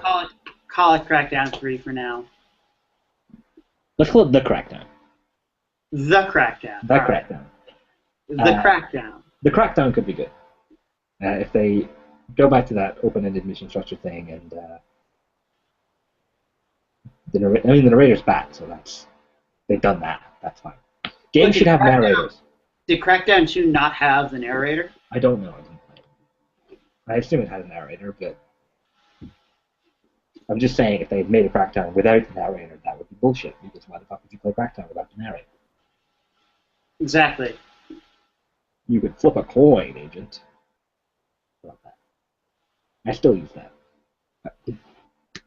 Game no one ever fucking talks about it. I quote it. So that was Microsoft. They had a CG trailer for Crackdown, which is... They've only just started making it, I guess. They put it back in the hands of the guys that made the original one, I think. Because, nobody has their jobs from that company anymore, because Real-Time Worlds tried to make APB happen. Didn't that game last like a week? I don't know. It should. Maybe. I think it was a month or something. Sounds right. It got shut down pretty fast. Came back. Some Korean company bought it, I think. Something like that. APB was not good. No, it was not. Not a good game. By no measure, a good game. It's garbage. But those are probably the guys that should be making the new Crackdown. It's not all the same guys, but the top guys I think are involved, from what Jeff Gersman was saying. So that was Microsoft. Pretty good. Much better than they've been since Peter Moore left. I think. Yeah. The best since then. Phil Spencer again knows how to do a press conference. Yeah. I wasn't personally all that enthused by the games they showed, just because most of them I like Crackdown. Like nothing else. Because some of them just weren't my games, but nothing they did was like god awful. It's fine. It's a decent show, I thought. And spoiler alert, I think overall this year, probably the closest I've seen the performances from the platform holders in a while. Pretty hard to choose between them. So yeah, a decent performance from Microsoft. The third parties on the other hand. Yeah. Ooh. EA. Wow, was EA's press conference shit. EA 2000 E3 20 hashtag E3 2014. First of all, EA press conference in which sports games are shown. Oh, and maybe some other games. First of all, well, no, as it turns out. First of all, it turns out the new CEO of EA is a vampire. Okay.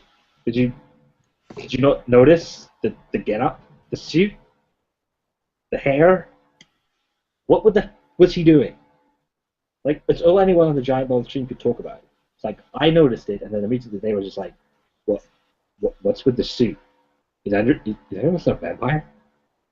Oh yes, now I remember. Yeah, Yeah, the black suit with like the shiny lapels and slick, weird. that's EA. Second, there were no games at EA's press conference. They had the sports games. EA's CEO is like a vampire in that he likes to suck your life force from you. Yeah. And by life force we mean money. Yeah. They had no games. I mean, I don't want to put too much foot on it, but Battlefront was there, and it looked great what they showed. What they showed was a couple, like 20, 30 seconds of pre-alpha gameplay, and it looks phenomenal. It even comes out looking half that good. The Battlefront reboot will be a game worth playing for Star Wars fans. But most of what they showed was just people talking about how they like making a Star Wars game. Which you thought, okay, Battlefront's a bit way off. We'll let them open with that. They've got to have Star Wars. They have the license. You got to show something from Star Wars. That's right. But they did that with like every game. The only games they have are Dragon Age, which is coming out this year. Battlefield coming out this year. Well, can we also say this? He said one dude said all the fields. That one guy said all the fields. Oh, he did, yeah. That was awful. E3 2014 ended that moment. That was worse than Peggle 2 Woo. And I really hated Peggle 2 Woo. That was that dude said all the fields. He said all the fields. That dude acknowledged that the Tumblr community exists. I was not impressed by EA's showing. I don't know what the fuck Criterion are doing. I don't know why they showed that. Yeah. Everything in the game, I think. It was just like, hey, we enjoy this hobby. We're putting that in our game. We enjoy this other hobby. We're putting that in our game. It's like, guys, at some point you have to have a fucking game to put things in your game. Yeah, and then Sims 4. Oh, look, Sims 4. God. Sims Yo, 4. man! Sims 4, shit get real, son! Sims 4. We still haven't figured out that we should just put it on tablets. Stop Asking edition.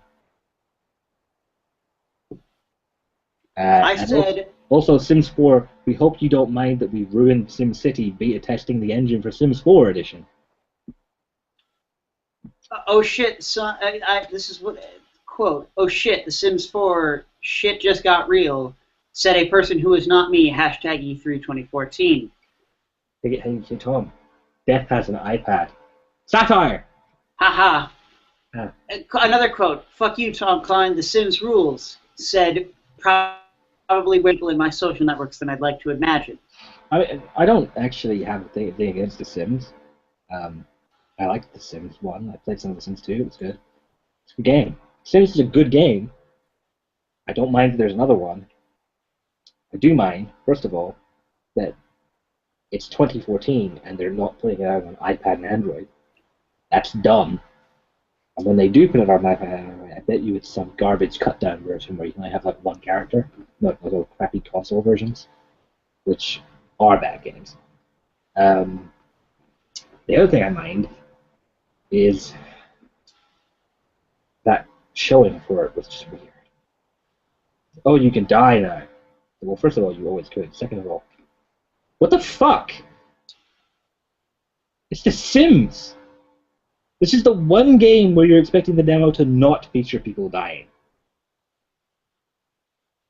I mean, enough people die in the Battlefield Hardline demo. We don't need to see people dying in the Sims demo. Come on. So, yeah, from there they said, okay, UFC with Bruce Lee. It's a sports game. It's not like, what, next month? I don't know, but why is Bruce Lee in that game? The fuck? I say why. Number one, I say why not, but he's dead. That's why not. Yeah, I mean, I still think it's not the worst. But it's not the worst thing that's ever been done. The worst thing that's ever been done was Activision putting Kurt Cobain or something in Guitar Hero. That was weird. But I think they were forced into that. for And then rights. Courtney Love flipping out. Yeah, that was weird. I think they had to do it because of the rights, and then she got annoyed that they did it, which is weird because the rights in question are hers. I don't know. It's bizarre. But yeah, Bruce Lee is in it. It looks like a fighting game, or by which I mean like a sports fighting game. Yeah. FIFA is still FIFA. Guy Yep. runs, guy runs in a circle. Oh shit. Madden's still What do you? Madden. So what do you think hockey is going to be like this time around? I Are think people actually going to? I think you're going to skate on ice and whack a black plastic thing into a net. No. Did you notice they didn't mention basketball as well? Like at all. They're making one. They didn't mention it. I wonder why. Yeah, Their basketball games are shit. Yeah. How they should basically just be like, look, 2K, you win, bro. Yeah. You win. Here you go. We'll make football games. You make basketball games. Just stop the game. Yeah. Yeah, the hockey. It looks alright. I mean, get rid of that. I mean, I've played a hockey game. It's a weird thing. I extensively once played a video game hockey game, and it was alright. I don't really know a lot about hockey, but you know. Hockey's a good sport. You It's all right. You hit the puck at the net. To play it. Occasionally there are fights. Video game versions of hockey are totally playable. I will say, if you can't do, the machine for laying the ice between, if there's not a way to drive that in this game, then, Zamboni? Yeah, then it's 1 star out of 5. Like bucket. Oh, obviously. Well, what about the fighting? What about the fighting system? Because you can't have hockey without fights. That would be good. I'm saying, no matter how good the rest of the game is, if there's no Zamboni, 1 star. All right. Well. Yeah. No, I mean, the Zamboni metric. It's been at least laid that down. was new. Nothing else. Yeah. I mean, there wasn't a hockey game last year from them, so I don't know when the last one was. Actually, I don't remember them talking about it for a while. I'd have preferred a new tennis game, but whatever. So yeah, ATVing and Criterion. Are we just gonna have to call that the Criterion game?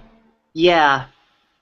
They basically they practically said a couple of times during their little bit, Reddy's favorite catchphrase, play the game.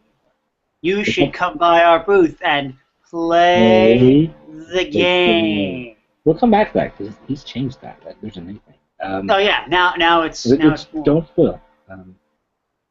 But it's incredible. I don't know what Criterion is doing. I mean, it basically looked like that from the way. I'm sure this isn't it, but what the video made it look like is there's like 12 of them. And they're all super rich, and they have really expensive hobbies like ATVing and parachuting and flying helicopters. And they were like, "Oh, dude, that's awesome. We should make a game about our stuff." Yeah, man, let's do. I mean, they're rich, but and kind of okay, but maybe have a point. I wish I had this. I wish I had that clip from Planes, Trains, and Automobiles. Steve Martin. Yeah. Here's an idea. Have a point. Because the whole video, it went on for like 5 minutes. They never said what the point was. Exactly. It's just, here's some stuff we're doing. And then they immediately cut to golf. It's not Tiger anymore. It's not Tiger anymore. PGA Tour. When weirdly enough, they've now put the official tournament name on it. They've decided, let's just be weird. So now there's like golfing over a battleship. Really? Did you not see that? No, I didn't. I was too busy bitching about. They put some like weirdo, unusual fantasy golf. Yeah, stuff in it, and it's like they were striking the ball over a battleship. Oh God. Yeah, that was weird. I mean, it looks funny. Apparently, it's like a small part of the game, obviously, but it's golf. They're Yeah. making a golf game. You Yo like man, it's golf? a golf game, followed by Yo man, it's a football game. They're making another football game. Do you like football? It's okay. Do you like I don't football like, games? not really. I don't. They don't play well. They're too good. They They're do making lead for great moments in the Giant Bombcast history, where they talk about that impression of an EA press conference was pretty good. those. Yeah. We basically pressed dog shit into a DVD case and then sold it to you last year. But this year, fuck, man, look at this guy run. Yeah. They really do a really weird job of throwing their previous work under the bus. And the funny thing is, the games aren't that different from each other. Yeah. I I mean, mean, you can go. It's not even like, yeah, they make monumental changes, little bits of changes here and there that you'll find people that are like, no, man, it's super significant.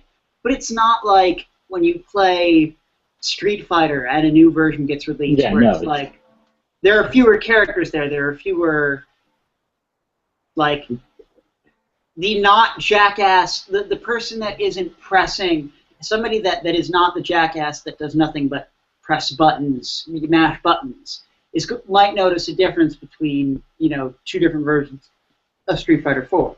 yeah, but it's really some stuff. There are there was some like the animation stuff.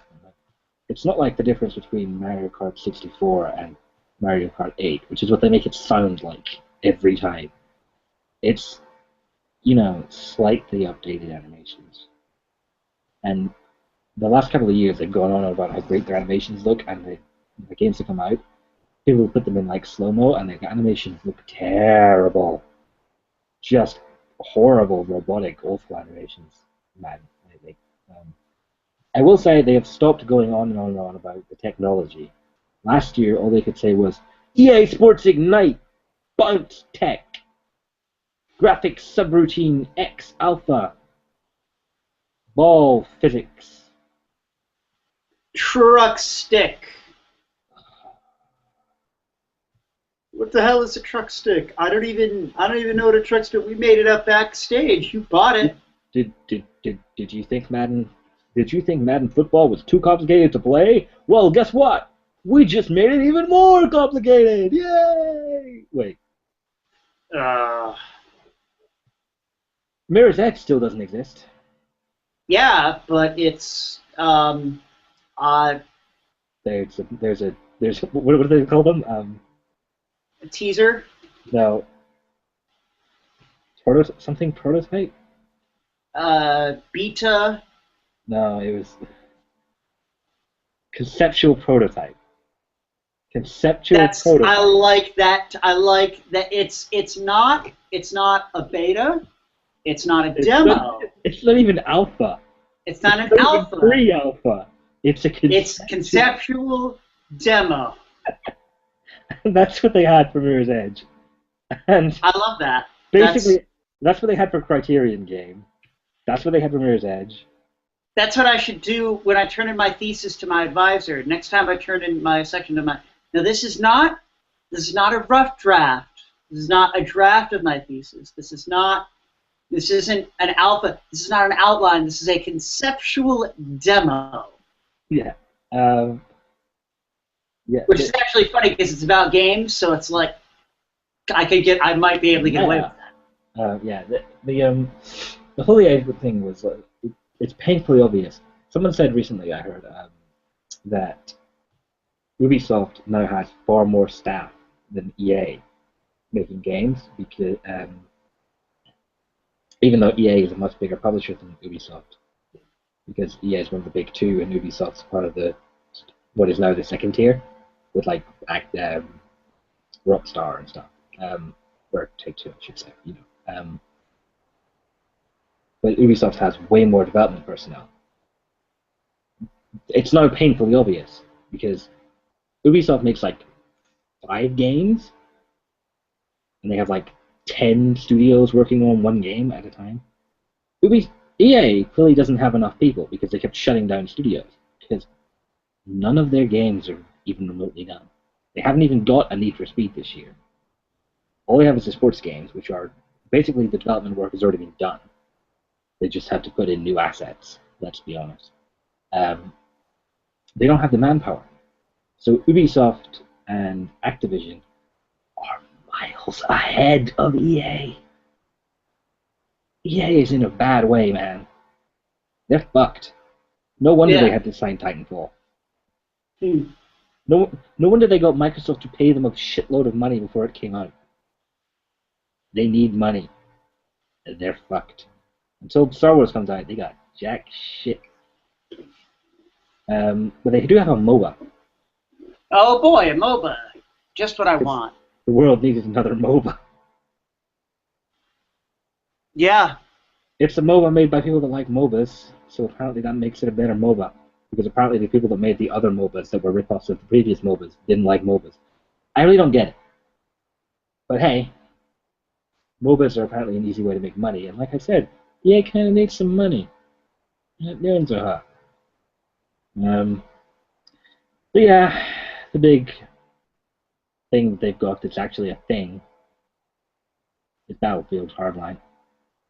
You mean Battlefield 24 edition? What I mean is Battlefield 4 with a mod. Yeah, Battlefield 4, maybe this isn't sort of kind of nearly as broken as the original edition. It's Battlefield. Please forget there was a 4. Please. Visceral Games is making that, apparently. Well, yeah. You got Battlefield in my Dead Space. You got Dead Space in my Battlefield. Jeff Grossman's put it something like that. They said, right. The guy said the way it came about is they proposed a different game to the guy charged, and then he went, "That's cool. Why don't we make a Battlefield game?" Yeah. And he was so like it was a good thing. I was like, how do you present that as a good thing? That sounds terrible. It's not even like he said make that a Battlefield game. It was just here's another idea. Let's make a Battlefield game. And when this leaked, they were like, "Oh, there's a Battlefield game. It's Cops and Robbers." I was like, "Oh wow, they're actually doing something different with Battlefield." No, they're not.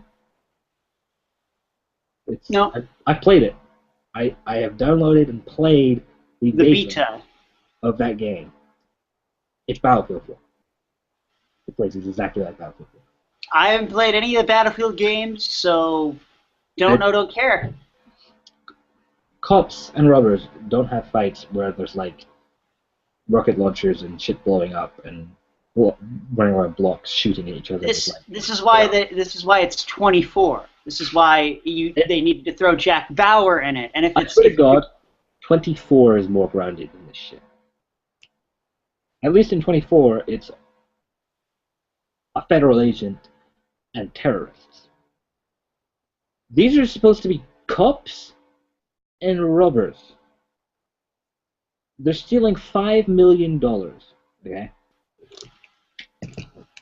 In the course of stealing this $5 million, the robbers alone will lose maybe half a dozen attack helicopters, several sports cars, multiple small armies worth of guns, and God knows how much ammo.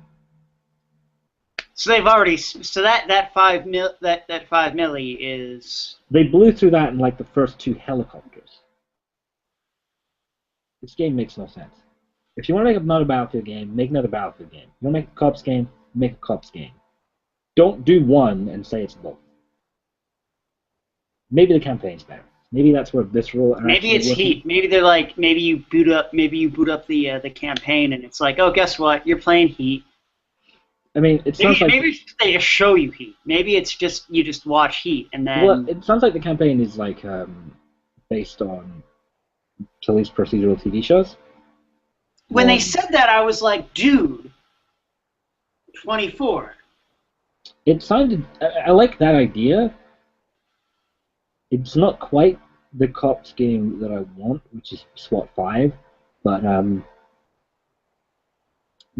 maybe. But based on what I played in the beta, if the gameplay is ever like that in the campaign, I don't want to play that. I think I'd rather play. No, actually, I was going to say I think I'd rather play the Battlefield 3 campaign, but No, I don't want to do that. The Battlefield 3 campaign is awful. You'd rather play Call of Duty. Yeah, I'd finally play Modern Warfare 3. Never did. So that was EA. At the end of Modern Warfare 3, the very last bit was amusing. The way that 3 ends is amusing. It would almost have to be. Well, I mean, it was just but it's amusing for a stupid reason. You know, like all of a sudden, what do you remember how it ended? You kill the guy you were looking for in Modern Warfare 2, and you're Captain Price, and you sit there, and he kills Makarov, whips out a cigar, lights it, starts smoking. Hey. Fade to black. Forget to Ubisoft? Yeah, Ubisoft. Let's get it over with. Aisha Tyler was back, which is the worst news ever. Yep. Far Cry 4, but first let me take a selfie edition. Yeah, I don't really know why people get so into the villains in the... You know... Stop the Bus is the new... This is a nice fucking phone. What does Far Cry 3 have to do with Far Cry 2 or 1? Nothing, right? I don't... What is... Okay, be honest with yourself. What does Saints Row the Third have to do with Saints Row and Saints Row 2? So, characters. I know what you're saying, but it's like, why is it Far Cry 3? It doesn't have it. Why not just reboot it? Why didn't they just call it Far Cry? The Far Cry. Subtitle, or The Far Cry. The Cry that is far. Because I want to talk about the Far Cry series, but when I'm saying that, what I actually just mean is Far Cry 4 and Far Cry 3. Yeah. I don't understand why people get so into the villain and whatever. And really not that interesting. Yeah, I don't know. I don't care about those games to begin with. Or whatever. Blood Dragon was all right. Blood Dragon was pretty good. Yeah, Blood Dragon. I don't know. I think they didn't show the gameplay in the Ubisoft press, but we'll talk about it now anyway, so we don't have to do it later. The gameplay they showed of Far Cry 4 looked good. You know, the hang gliding down the mountains and whatever, and the elephant. I thought it looked neat. I like that. But then wrapping it in this, here's this new crazy villain, Julian Assange guy with stop, shoot. I'm like, I don't care. Stop trying to make iconic characters. You're no good at it. Aiden Pierce is a douche, and I want him to die. If I'd met him in real life, I'd shove his fake iPhone 4 so far down his throat, he'd be crapping iPod Nanos for a month. Who? Aiden Pierce, the guy from Watch Dogs. He's an asshole. Yeah. Oh, wait. Who? Aiden Pierce. The Watch Dogs guy. Oh, okay. You know, the iconic hat. It's a baseball cap. Oh, my God. It's a baseball cap. I know, right? Like, I'm going to go pick up my my New York Mets, my Yankees iconic Watch Dogs hat. I am wearing the infamous Second Son. Iconic. Okay? This is just a beanie that says Seattle 831 on it. This is more iconic than his fucking hat. He's just wearing a baseball cap. That says 138, thanks. Yeah, I gotta be honest, I was looking at it first. Also, I never would look at it. It's on my head. But anyway. So, yeah Aisha Tyler, 3 years in a row. She's really bad. Girlwood 2014. Thank God she didn't bring that up again. Yo, man, she just cursed and people are cheery. Because yo, man, cursing is hood, bro. Hella sick, dog. Let's have a presser. She's also one of those people that's really bad at cursing.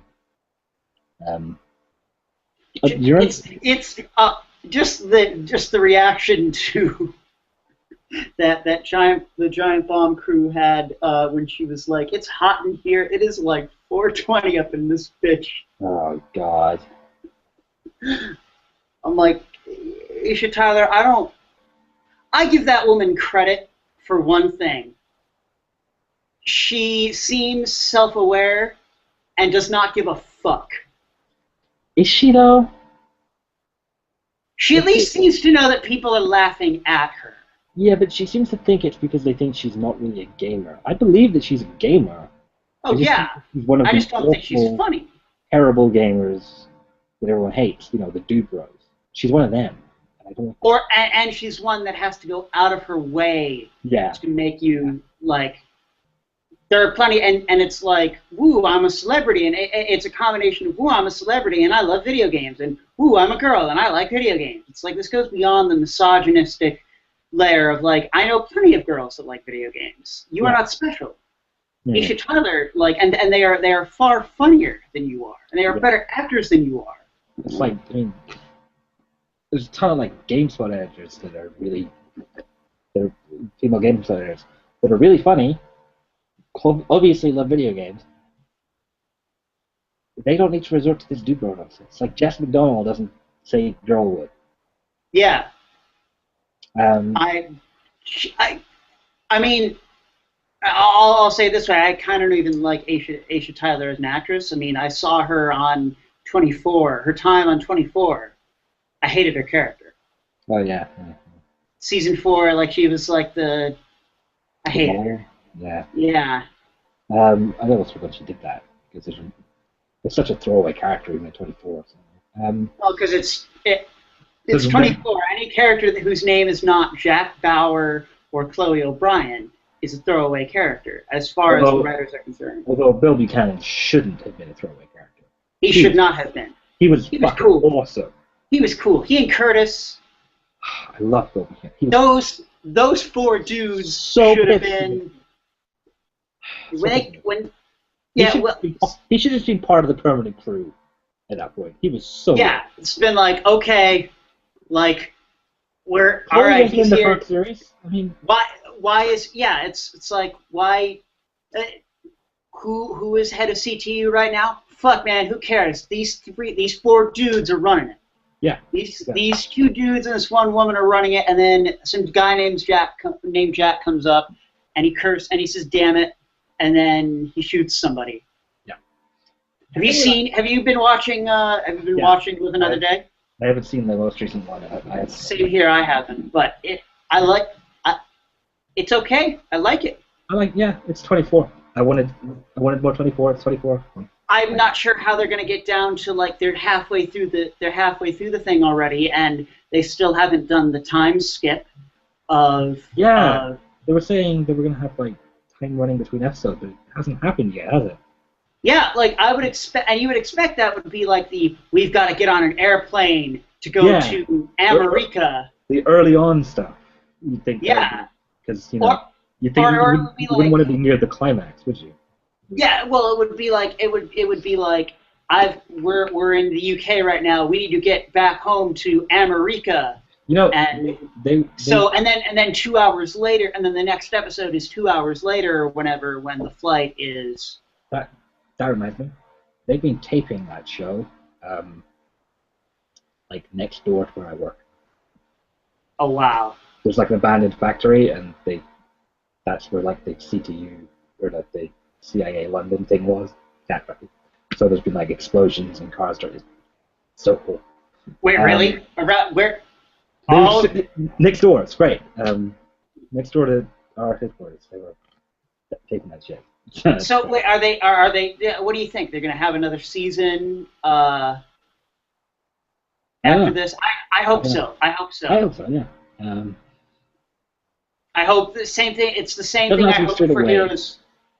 I hope that it's the same thing as Heroes Reborn, which I hope is not garbage.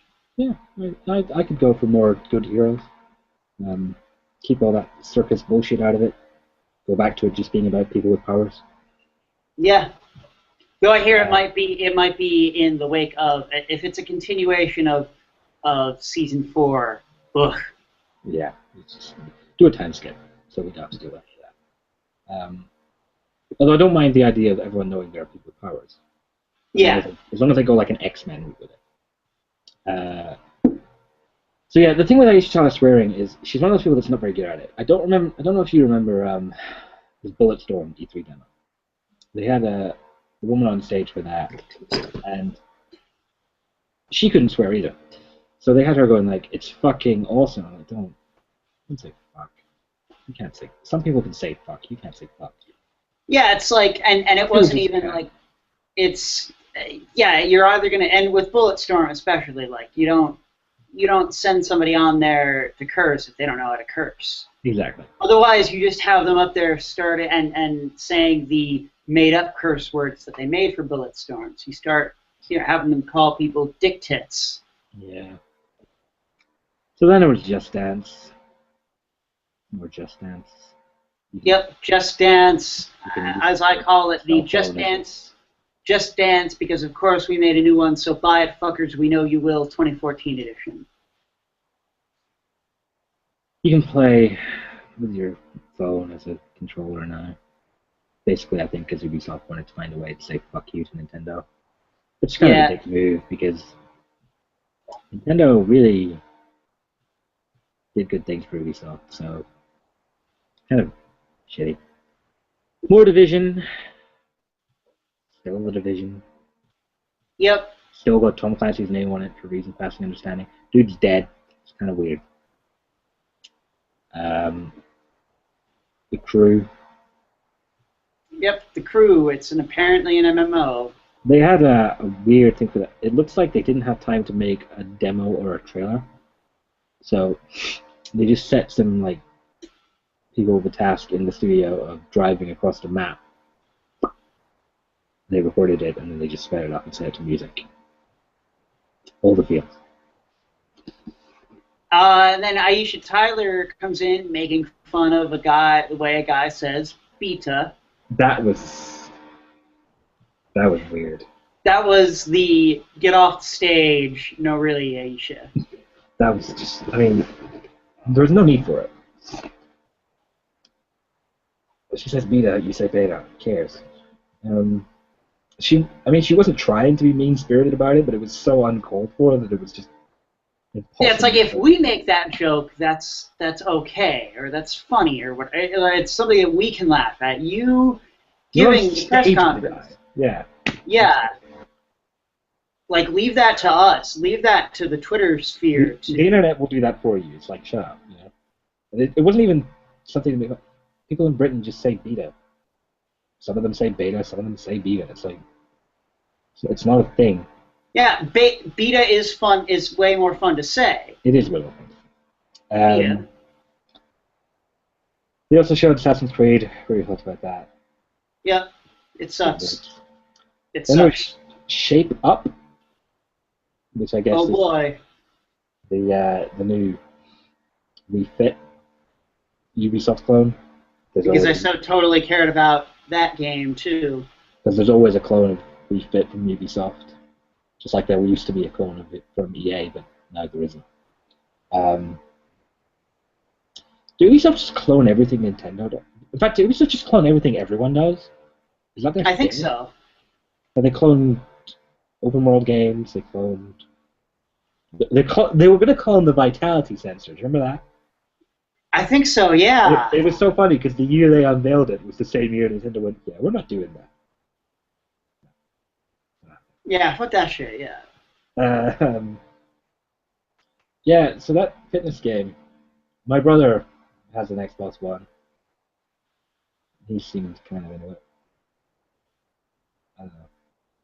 Connect game, you do little mini games. They've breached the harmonics patent on, or gotten around the harmonics patents on note highways somehow. So there's a clone of like the Rock Band note highway in it. Not sure how they're getting around that patent. Yeah. Which game was this? What? Shape what Up. Was Shape Up? Okay. It's like the fitness thing. Oh yeah, that fucking thing. Yeah, it was like Nick Arcade. It was like Nick Arcade. Yeah. People always say, "Oh, she put these like silly elements in a fitness game. Oh, I'll actually do that. I'll actually get fit." I'm like, "No, you won't. You won't." My brother said that. I'm like, "Yeah, sure." No, you won't. you want to get in shape, you get in shape. It's like the game's gonna make no difference. If that's the tool you choose to use, fine. It's like really, is some stupid like pinball machine effects really gonna make you more interested in getting in shape?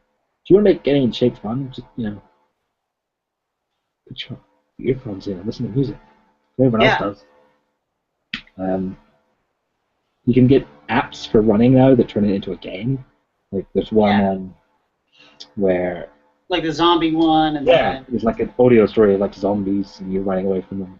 It's like there's tons of ways to do it. But I mean, it didn't look terrible. If you go on Xbox One, there's already a fitness thing in it, so it seems pointless. Okay, whatever. Nobody seems to talk about that fitness thing. yeah. It's like built in, but no one seems to use it. Whereas I heard about Wii Fit all the time. It probably because a lot of people have Wii's, I suppose. So Valiant total, Hearts. yeah, that was quite the mood whiplash. Yeah. Also, dude, the dog was the one talking. All the fields. Still, whatever. Valiant Hearts, like that was the World War One game, right? Yeah, with the dog. That Yeah, actually. the dog was the one narrating. It's heartbreaking. Yeah. It's weirdly comedic. It's weirdly comedic, and then the dog is so cute, and then it's dark. Yeah, it's really comedic and adorable, and then it's like super dark and twisted, and I don't know how I feel about that. Like I'm intrigued. Yeah, I can't tell what that game is, really. I'm intrigued, but I also feel like if I play it, I might wind up hating myself because it'd be super depressing. I'm just glad that they're not doing the more obvious, cheap, emotional ploy of you playing as a human and you get attached to the dog and then the dog dies. Because that's just... I would never play that. I don't want to see the dogs die. The worst thing in Fable 2 is when they kill your dog. And it's okay, because you can bring it back to life. And then the bitch tries to give you attitude about it. I'm like, hey, fuck you, bitch. I just saved the fucking world. I'm getting my dog back. Tell me not to bring my dog back to life.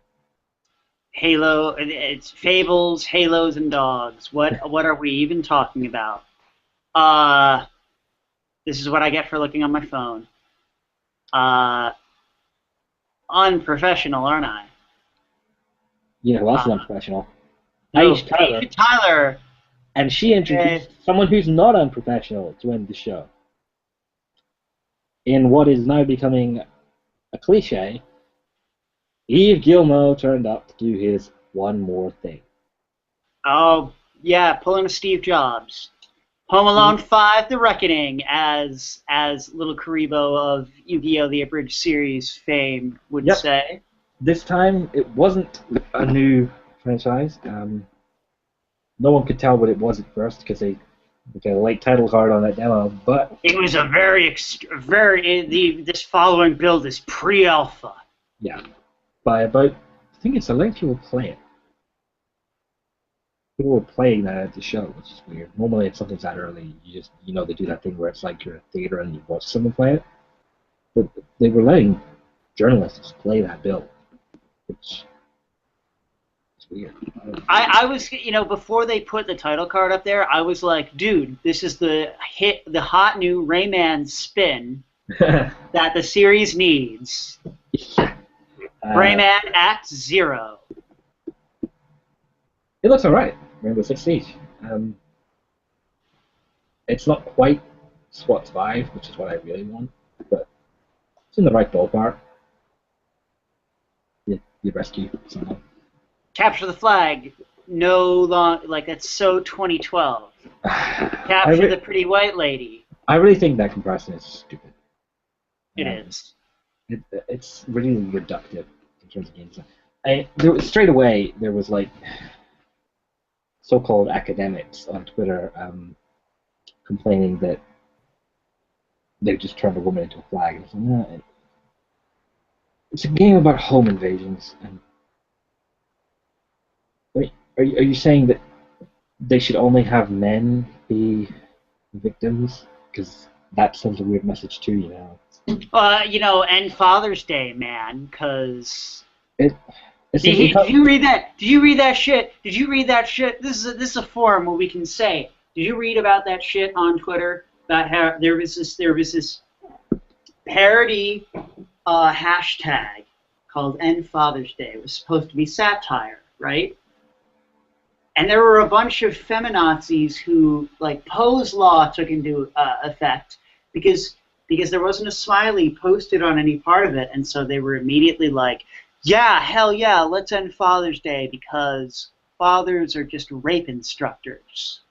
ah, I'm just like, really? Fucking really? Really? and I heard about this after the Assassin's Creed bullshit. So it's like, really? First of all, you're going to demand that a woman character model is like absolutely required. And now, fathers are teaching their boys to be rapists? So what does that say about mothers? I don't know. It's dumb. The thing with the Rainbow Six one, for me, it comes back to, again, authorial intent. You can't tell people not to make games where men rescue women. I don't care if you don't like that image. It's a free world. You have to accept that they can make those games. And it's also a possibility. Okay, what if you have a woman? What if you place a woman and you're saving a man? Oh, Yeah. but why are we featuring men in all of this? Ah. Yeah, and there was people saying like, oh, you can't see that it doesn't matter if you can do that, but they're doing it this way in the demo is damaging. I'm like, no, it isn't. It's not damaging. Yeah, it's like they're not. It's not like the woman is like nude and you're like boning her or whatever. It's. I would prefer to see more variety in what happens in that game, just in general as well.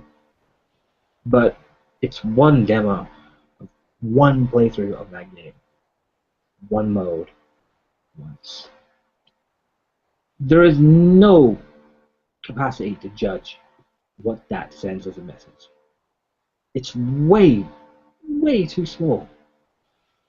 I don't know. Anyway, it looks like a good game. Yeah. If they get good variety stuff in it, I'll buy it. I will buy Rainbow Six Siege. There, that's it. So yeah. After Ubisoft, we turned on Sony. I was working the late shift at the front desk, so I got to sit there at the computer there with Twitch on the Giant Bomb Twitch stream there, Twitter on my phone, and then also on my laptop looking shit up. I was like, this is a high-powered experience, this is. So, this is going to get good. Because Sony opened with Destiny. Showed more Destiny, trailer of it. They came on to talk about how they have the beta first, and exclusive or exclusive DLC and stuff. And then Andrew House drops the bomb. He's like, oh yeah, by the way, if you got a PlayStation 4, you can play it this weekend. A year of the beta became a year of the alpha! Dude, let me tell you something. Destiny is a fucking brilliant game. Heard it all before. No, I've played that game. It's fantastic. Destiny makes Halo obsolete. World of Warcraft, obsolete. And Borderlands, obsolete. We don't need those games anymore. It's over. It's done. Destiny. I'm telling you, dude, it's great. It's I'm considering buying an Xbone or a PS4 at the end of, like, when I get my big paychecks for this job soon. and I'm not sure. No, it's not. I've been playing it. Since I played it briefly after it downloaded because I had to go to sleep. But since when I took work, going from work on Friday, so most of the weekend I've been playing Destiny, and I got to the level cap or the alpha level cap on all 3 classes. The gameplay is really good.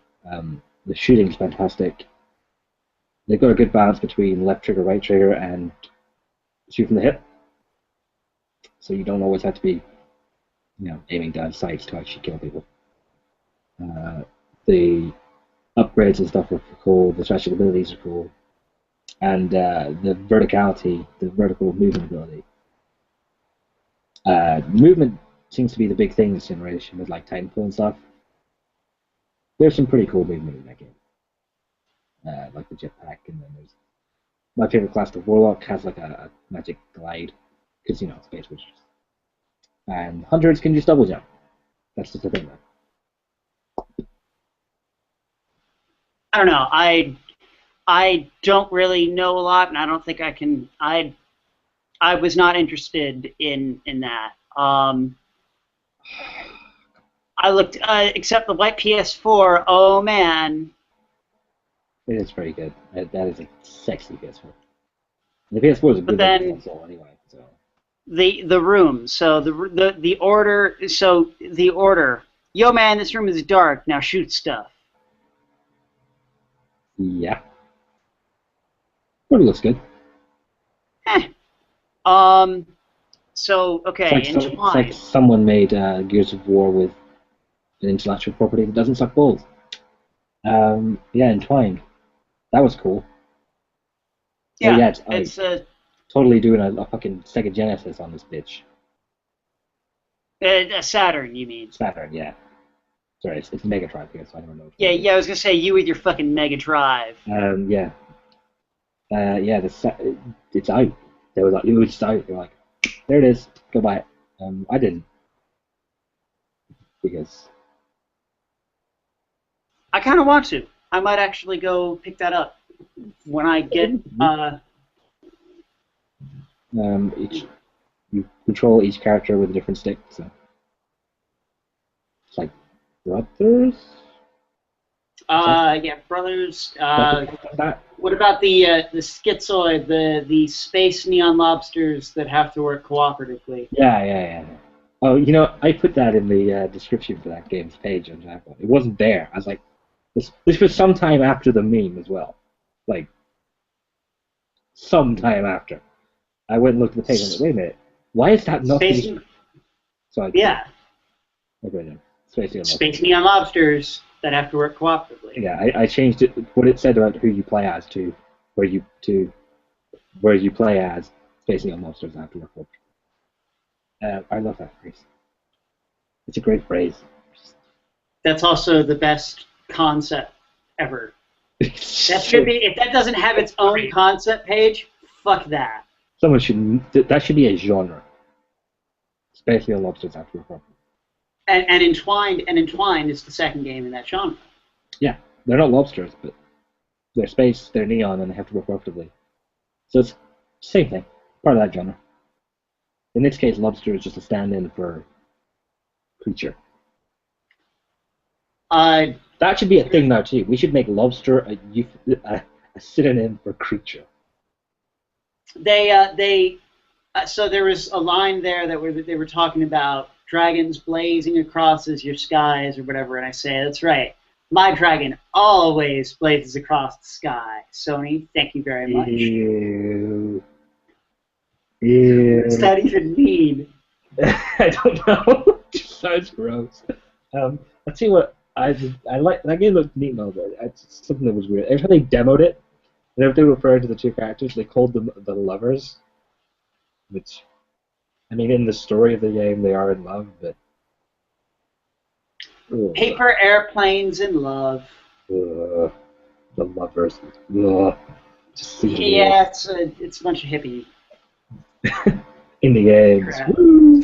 Well, I mean, it's university students, so, that's... I might be one of those people someday. That's indie games you can get, son. Game jam up in this bitch. What? Yeah. I don't know. I thought it was interesting, but yeah. Speaking of Moving on downloadable, to little big planet. well, there was Second Son. Oh, it's well, but You play nobody it cares about Fetch. You like Fetch? It's cool. But yeah, then there's a sequel to Little Big Planet, not made by Media Molecule, but who cares? Because I mean, all the work's already been done. It's basically just port the engine and add characters. Unfortunately, as we will discuss later, Nintendo may have done something that makes the existence of Little Big Planet kind of a moot point. Yeah. But you know, the new characters look kind of cute. Can you dick over someone by making the game that you make inside Little Big Planet impossible to win? I'm pretty sure you can. I never played it. Well, Sure. well, whatever. It doesn't have Mario in it, so I don't give a fuck. Well, you know, only there was a game like that with Mario in it. Yeah, you know, Nintendo makes. They should really get on that. Yeah, I don't know, Love. So the jumping and stuff's not very good, and I just Sackboy is kind of cute and all, but I don't think he's as good a character as they think he is. yeah, and also, how about the? Don't worry, I can get there. That's your great job, Jeremy, of 2014. Yeah. Here's an awkward down. It went on too long. So much. It probably didn't help that the sound had gone a bit. A lot of stuff from the Sony press conference went on too long. Yeah, we'll get to that. See, the biggest win for me was that because Little Big Planet was there, you knew that Crash Bandicoot wouldn't be coming back this year because they wouldn't put the two in the same conference. So, our Crash Bandicoot dreams are crushed for another year.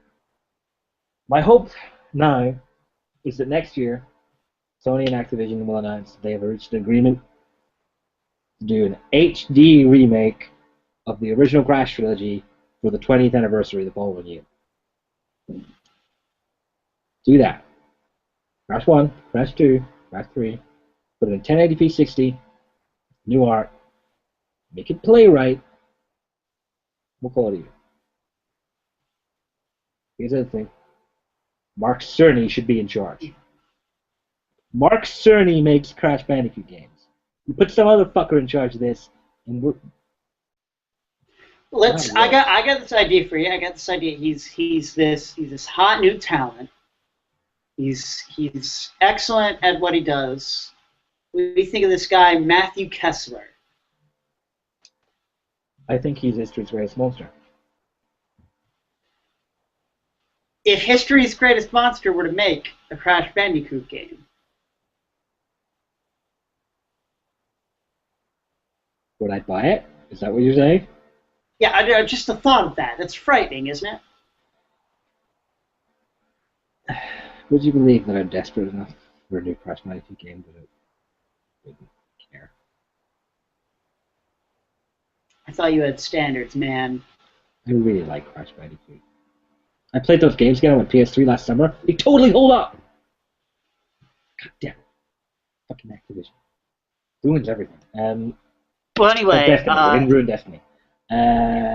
Dark Souls, so Bloodborne, Bloodborne, not early? yeah. No, they showed Bloodborne.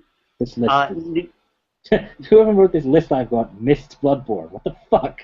It's not actually on here. Wow, okay, so Bloodborne, yeah. It's Dark Souls, right? Or yeah. It's Demon Souls, but it's also neither. I don't care. I don't know what either of those things are anyway. I don't like games that are super hard. Why the fuck would I? I mean, I've tried playing Dark Souls, and it's probably great. It's probably great. Except, like, my name is not Vinny Caravella. You don't care enough to get good at it to find out. Yeah. I'm the same way. It's like, if you played more like say Legends of Zelda, maybe I'd be interested. It doesn't, so fuck it. But then Adam Boyes appeared, right? Is that next? And Adam Boyes appeared and the show got entertaining. As it always does. So, God, he did a bunch of stuff, right? Dead Island 2, which they just had a CG trailer for, so who knows what that is. Which was bad. Looks bad. I mean, Dead Island 1 looked bad. Wait a minute, Dead Island. So wait, Dead Island isn't that being made by Jaeger? Which one made the first one? I don't. Deep Silver. Yeah, they're making that other game. This one's I made heard. by Jaeger. You know, Jaeger made Spec Ops, right? Spec Ops the Line. Yeah. That game's bad, right? No, dude. No, I'm thinking of Medal of Honor. Okay, I was gonna say Spec Ops. We will not talk. People have had to tell me. I have given presentations in which, at the end of them, people told me that I sounded great, except I sound like a fucking fanboy for Spec Ops: The Line. I'm like, it's not. It's an artistic statement. It's a. Here's the thing with Dead Island 2. I love that game.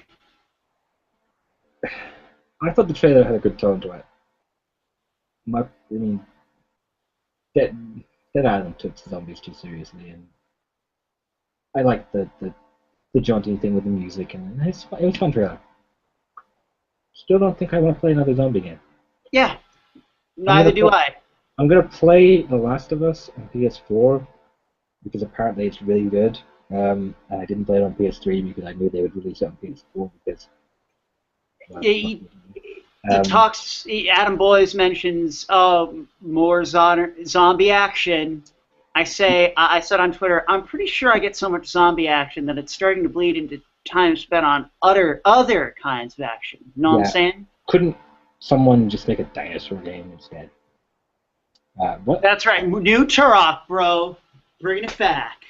I mean, you know what make an island as a game map. Filled with dinosaurs. Give me a gun. There's your game. It's easy. Dino Crisis 15. Just make Jurassic Park Trespasser, but not shit. Oh, I don't know. Diablo has DLC, so who cares? Magic 2 had a funny trailer. I didn't even know what was going on half the time. It was funny. There's some wizard news. But then the real thing happened. They're making Grim Fandango. I didn't even think that. That one came out of nowhere. No, I had no idea. You'd imagine that was a possibility. And I was like, oh, dude, I might actually buy a PlayStation 4. And then something happened later, and I almost was like, oh, man, I'm going to buy 2 PlayStation 4s. This is going to be sick. The thing is, of all those LucasArts games, of all the Tim Schafer games, the one that I would want most is Grim Fandango. The one that I would expect them least to do is Grim Fandango. And they're doing that one. Yes, man. Grim Fandango was fantastic. I never got to finish it because I was a kid, you know. I'm not really smart enough for the puzzles and stuff. Yeah. Or possibly we only had a demo on it, I'm not sure. But when I played of it, God, that game is good. It's really good. It sounds like it's a timed exclusive, so probably show up on platforms eventually. But man, everyone was saying when Disney bought LucasArts, all those games were just vaulted forever. It's over. Nope. Boom. What happens when you put John Menocchi in charge of Disney Interactive? Yeah, weird things happen. Hey, he's not in charge, but he's there, you know. He might as well be. He is in our minds. Yes. So that's cool. That's great. Then there was Let It Die and Hotline Pro Force, Hotline Miami. Abs, yes, new Suda game. It's Abs. Abzu is my favorite heavy metal bassist name. It's like below water or something. I don't know. You're under like water. It's endless ocean, but he's making it. So, So No Man's Sky, wow, it looks pretty. how good does No Man's Sky? I mean, I love that art. Just like that otherworldly, different colored sky, all that looks amazing. And space dinosaurs. Did you see the space dinosaurs? Space dinosaurs, There right. were space dinosaurs in that game, which means it instantly wins Dinosaur Game Watch because there's actually dinosaurs in it, and no one else's game had dinosaurs in it. Normally, I wouldn't give Dinosaur Game Watch wins to games that don't have real dinosaurs and have space dinosaurs, but that's usually because the space dinosaurs in other games don't look anything like dinosaurs. These space dinosaurs, these are dinosaurs. That's just a that's straight up just a maroon fucking brachiosaur. Yes. Yes to I maroon brachiosaur.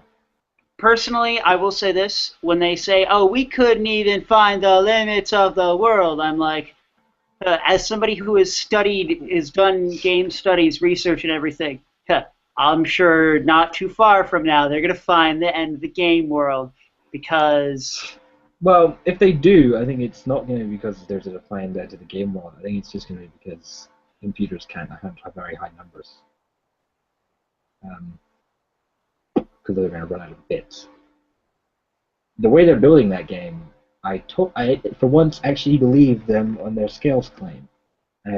Because unlike most games that claim they have these huge worlds, they are not having to assign an art team to hand create an environment every time they do something. What they've done is made a bunch of generic assets, and they're using maths to build the world. So you don't gotta do shit once they've done the building blocks. They can just set the algorithms to go and just go and just go and just go. And it also means they don't have to put all that many assets in the game. They just need to set it. So it's not a game with an engine like any other game that exists, as far as I know. There are procedurally generated games, but it's like Minecraft on steroids. yeah, not to this extent. And I think they've nailed it with the art style. There's space combat, which space combat games are back. There's a new elite. Did you see that? There's a new elite. It's an MMO for some reason. It's Freelancer. Oh, God, your favorite game of all time. I love Freelancer. Elite was Freelancer before Freelancer was Freelancer. So now there's a new elite. Yay. And No Man's Sky. Yeah. That game looks fantastic. I don't know a single person who doesn't want to play that game. Why would you not want to play that game? I mean, I don't have a PS4, so There's going to be a PC version. I don't have a very nice. I have a Mac, sir. There'll probably be a Mac version. It's an indie game. If it runs well on this thing, okay. What Mac is it? 4-year-old MacBook Pro. 13? Yeah, 13-inch. Yeah. Yeah, maybe kind of upgrade. I have a 4-year-old 15 and maybe kind of upgrade. Like mine. I mean. Laptops, they're so expensive to replace, but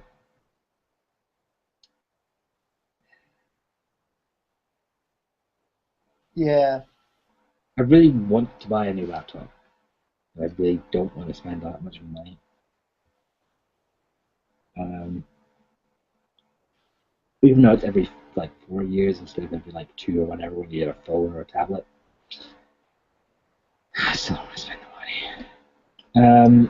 So yeah, PlayStation then PlayStation camera almost got packed in, which would have been the most hilarious thing ever. the way that was going was so funny. It's like every one of us who was just like just wanted the the moment. It's like, oh, just put it in the box. Just do it. It'll be so funny. Don't raise the price. Just put it in the box. Keep the price the same. It'll be hilarious. Don't care what the ramifications are of that. Like, business-wise, just do it because it'll be funny. Well, of course they didn't. But for that brief shining moment, that was really great, wasn't it? And then okay, Morpheus. And then yeah, Morpheus but then they came up to, they. Well, you probably shouldn't have moved your laptop around so much.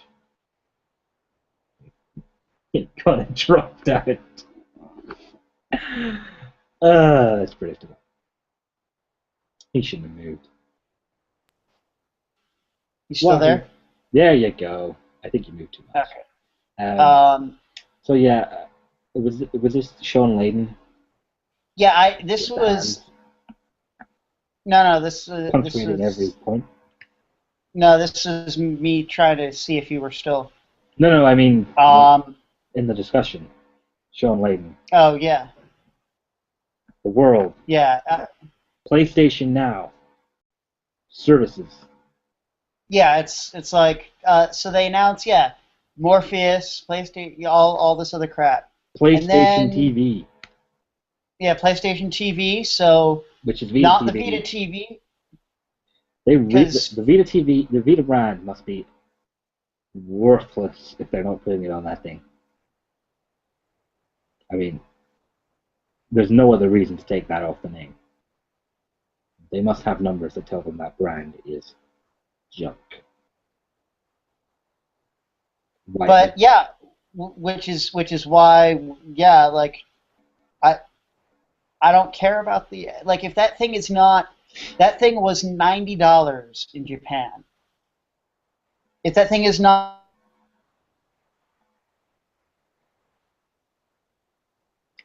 And there goes again. He shouldn't have moved to his bed, man. You there? Yeah. If that thing is not what? $90. It's $99. Okay, well, that's close enough. I was going to say, if it's not, it was about 9,000 yen-ish. Yeah, it's $99. 129 with a controller and copy of something. Oh, Lego the movie, the game.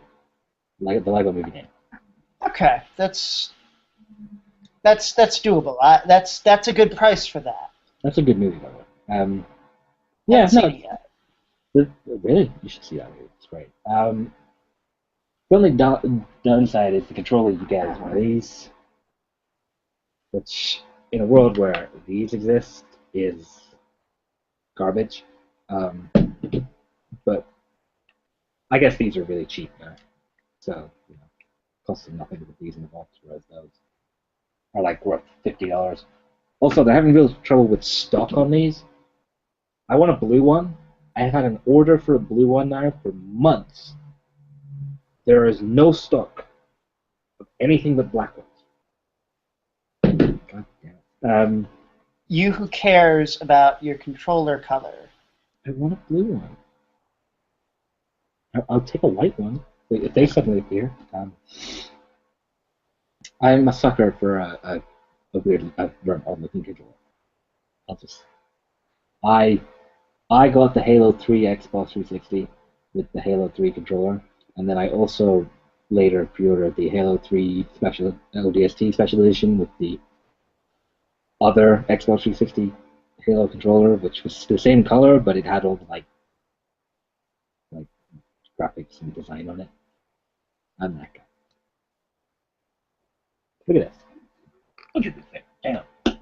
This is gonna be hard because this thing's heavy. Ugh. Look at this sucker. It's green. It's fucking green and orange, or it's like brown. And it says a Halo on it. Yeah, I'm that guy. It's not even plugged in. It's just sat on a shelf under my TV. Next to the PlayStation 3, which is plugged in. And the Wii, which is also not plugged in. Oh, God. What a world. I love Uh, my 360. I used to. I bought a new one for Christmas, and it's great. I'd probably like it more, but that hard drive is only 20 gigs. Mine I is refuse to. 250. I refuse to upgrade it because then it wouldn't have the cool orange color.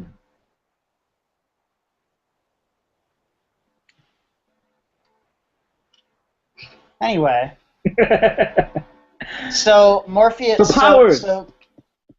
no. So Morpheus happened, and after that, they did something that I was not happy with. Oh, we're really gonna talk about this? Yes. So all of a sudden, guy from Well, they Sony, first did this before he came out, which is why it was really annoying. yeah, is that they showed an image of all games. They were like, "Hey, we bringing back." They've got us in this mood of like, we're bringing back Grim Fandango. All right, sick. Let's do this. And then they show footage of Viv Ribbon, and you're like, dude, In it's fact, fucking on. this is what they told me. They were like, this guy was involved in making a game you might remember called Big Ribbon. Then he called it back, which is probably why they're dead to rights and everyone's pissed at them. Because the first time Yeah, was annoying. The second time it was. you were trying to tease something, and then you did not tease it. Yeah. I bet they're making a new Big Ribbon. I want a port of the original. Well, they're not going to do that, and I'll tell you why. PlayStation Now exists. Okay. Um, then, straight after that, they were trying to move on to the next game. So he was like, Sean Layden was like, back when I first started working at PlayStation, I was involved in something exciting, helping to translate or localize one of the biggest games for Japanese audiences. This is where I got pissed at them for teasing something. So I'm like, wait, wait, wait, is this Crash? No, it's Mortal Kombat. No, don't get me wrong. Mortal Kombat, it's a good series.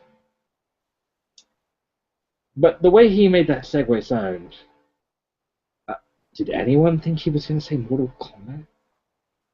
I mean, they'd had Mortal Kombat in Japan before the PlayStation. Who cares? Yeah. It was an arcade game. I mean, of course they had it in Japan. They're making a new Mortal Kombat game. What's it called? Mortal Kombat X.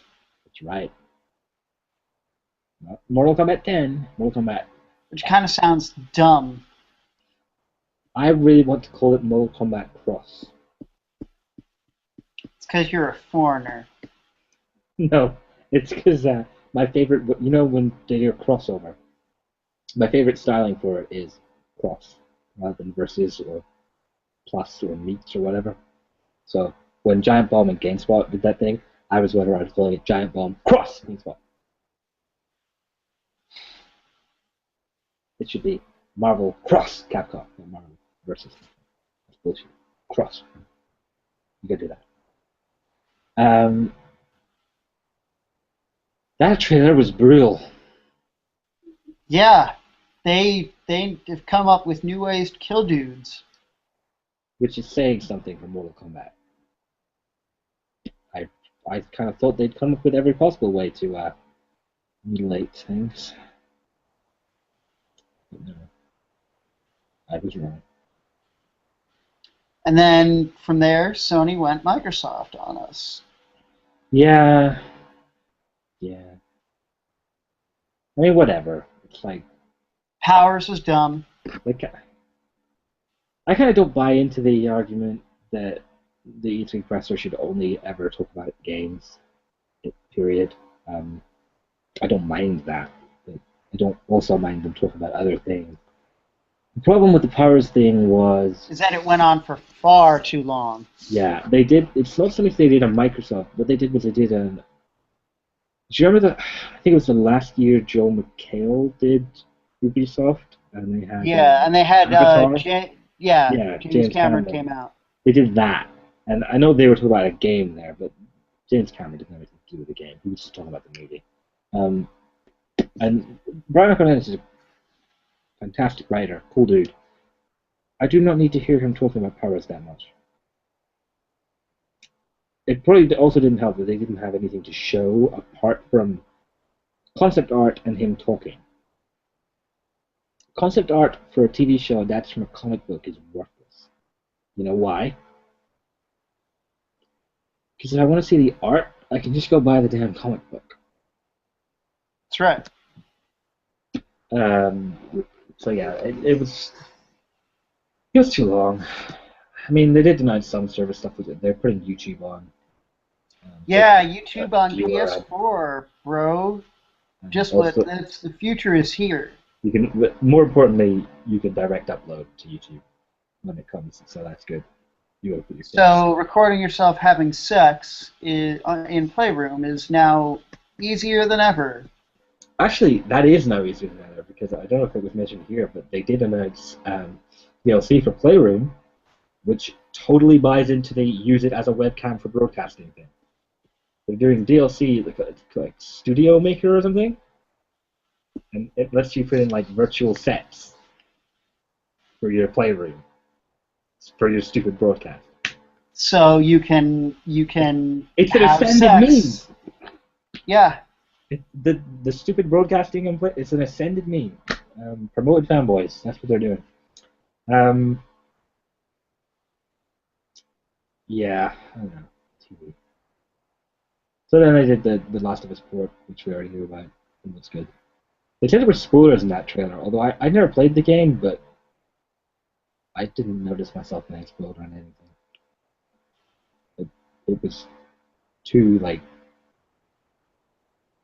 brief little scenes. Rapid editing pace. I don't see how anything can be spoiled.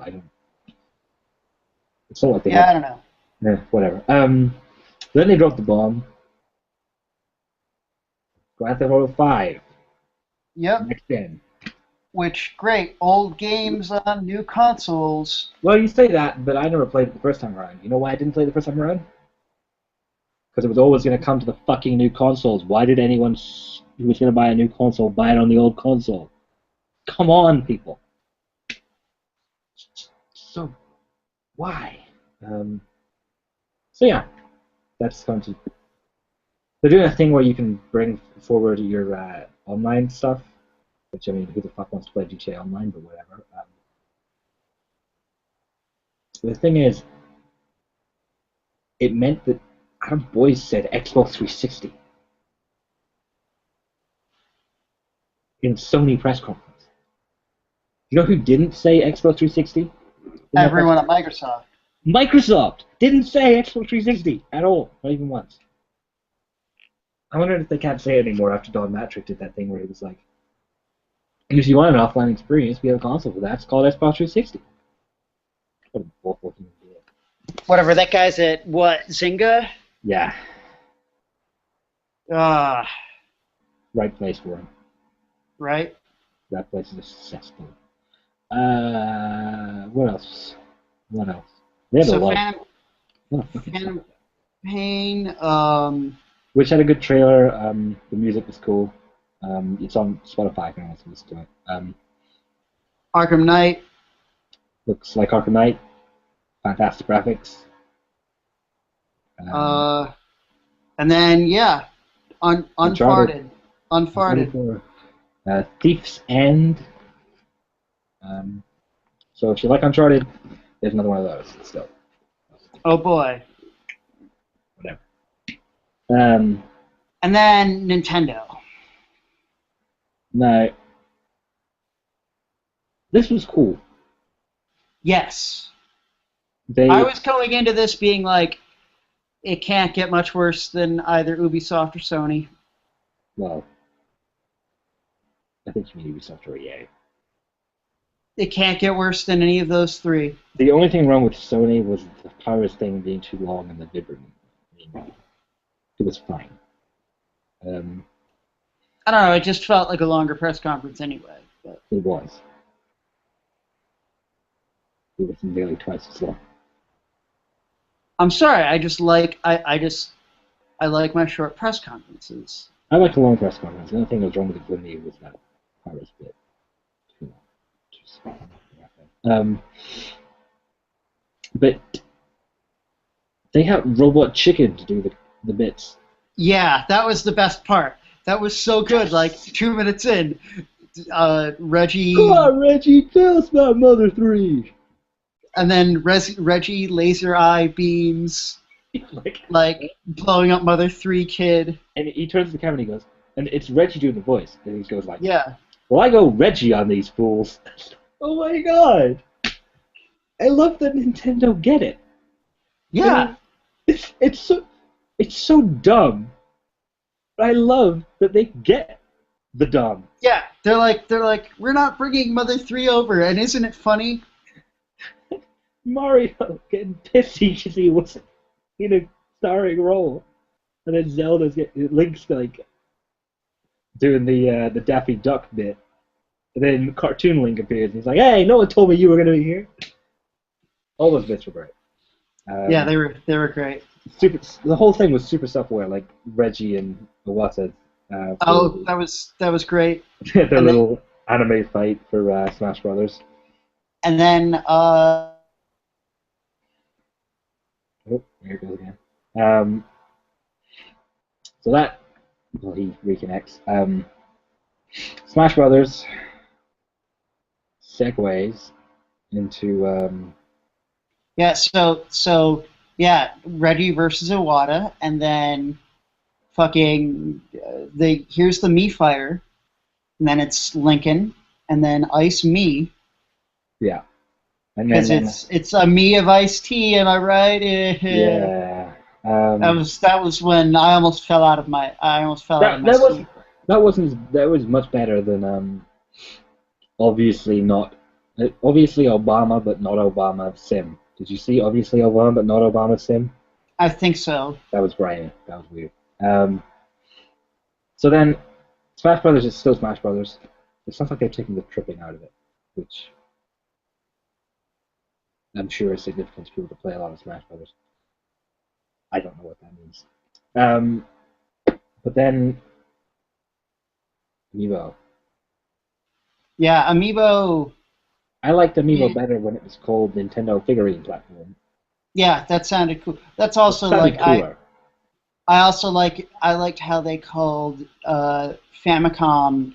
I liked game packs when they were called Famicom cassettes. I liked that they called the gamepad the gamepad. Like the NES ones were called. I do think they missed a trick though in not following through on that by just calling the Wii U the Nintendo. Nintendo. That Nintendo. I always thought they should have called it either the Nintendo or the Super Wii. Go back. They should have gone back to like the 80s naming conventions, like they were doing with the gamepad anyway. So anyway, I think you know what they should next time. They should not have a separate home console and portable. They should just make portable the controller for the home console and call it the Nintendo. That's what they should do. But the Amiibo figures seem alright. Yeah, they don't seem bad. It's a good way. I don't have a Wii U, so it's like I'm probably gonna buy Smash Brothers for 3DS. I have a 3DS. I will probably get a Wii U at some point. I mean, they're not that expensive. And I like Mario Kart and stuff. It's not something I'm rushing out to do, even though I'm really tempted by Mario Kart 8. Not enough to spend the money on the hardware, but I mean, it's something I'll do. That's right. I'll buy Mario Kart 8. I'll buy Funky Barn. I'll buy. Those are the important things.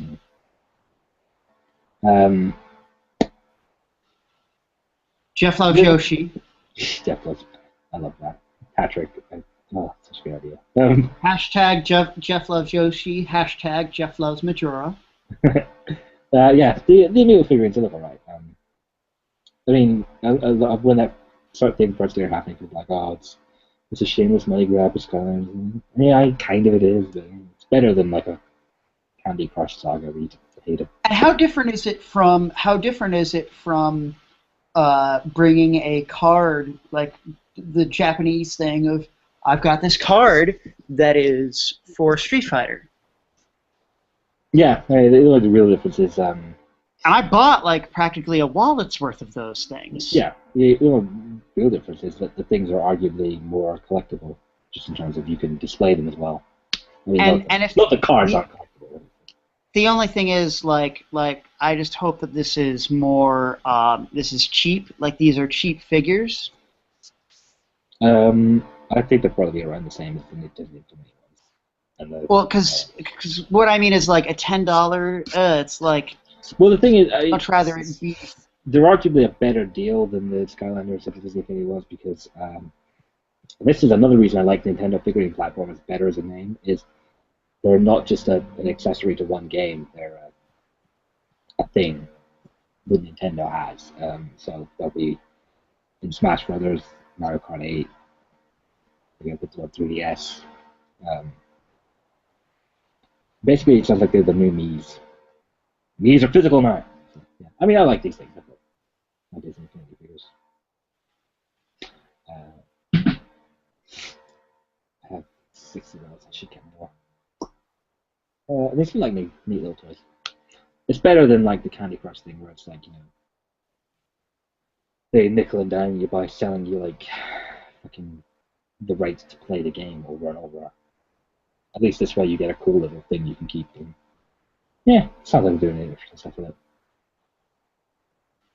And then yeah, hashtag Jeff loves Yoshi. Yeah. Yoshi's Woolly World. God damn, does William Yoshi look cute? God damn, it's adorable. And the little video they did with like two guys knitted. I hate Yoshi. I like Yoshi, but I like him better as that thing Mario rides on. I think Jeff hates those games way more than they deserve, but I'm not that into them. Toad game. Yeah, Captain Toad has his own game. Little puzzle things from 3D World. I think they're spinning that up from. Looks like an interesting. I assume it's a downloadable thing. Probably. Right. I would hope it is. Yeah. It's the right price to play it in. And then, of course, the mother load. Zelda. Wow. It looks pretty. Wow. Link could be a lady. Yeah, this was that thing here I was talking about. Is I think it's been shut down now, but people were saying that again they could be lying. I mean, it's not unheard of. But yeah, it didn't look a lot like Link as we know him. The hair color is a bit different, a bit darker than it's been recently. And yeah, the facial features are very different. Not necessarily more effeminate, but a bit more effeminate. And just also the head shape's different and stuff like that. Outfit's different, obviously. Hairstyle is different. No hat. But that brought up an interesting point. Was people were saying, oh, maybe it's Zelda, maybe you're playing as Zelda, or maybe it's Link, but it's a female Link, or someone else entirely. Who knows? That's a cool idea. Actually, yeah. A Zelda game where you don't play as Link, but it plays. It's the Metal Gear Solid 2 logic applied to Legend of Zelda. But let's make it not have a garbage storyline, like Metal Gear Solid 2 does. Oh, fuck you. I like Raiden. I just think the story in MGS2 is garbage. Just like the story in MGS4 is garbage, and the story in Peace Walker is garbage. Basically, the only good Metal Gear Solid games are 1, 3, and MPO. I mean, episode 2 plays well. But there's too much of the Metal Gear Metal narrative in it. Metal Gear Metal narrative is awful. But Legend of Zelda, yeah. So Pokemon's. Apparently, that trailer is gameplay. Wow.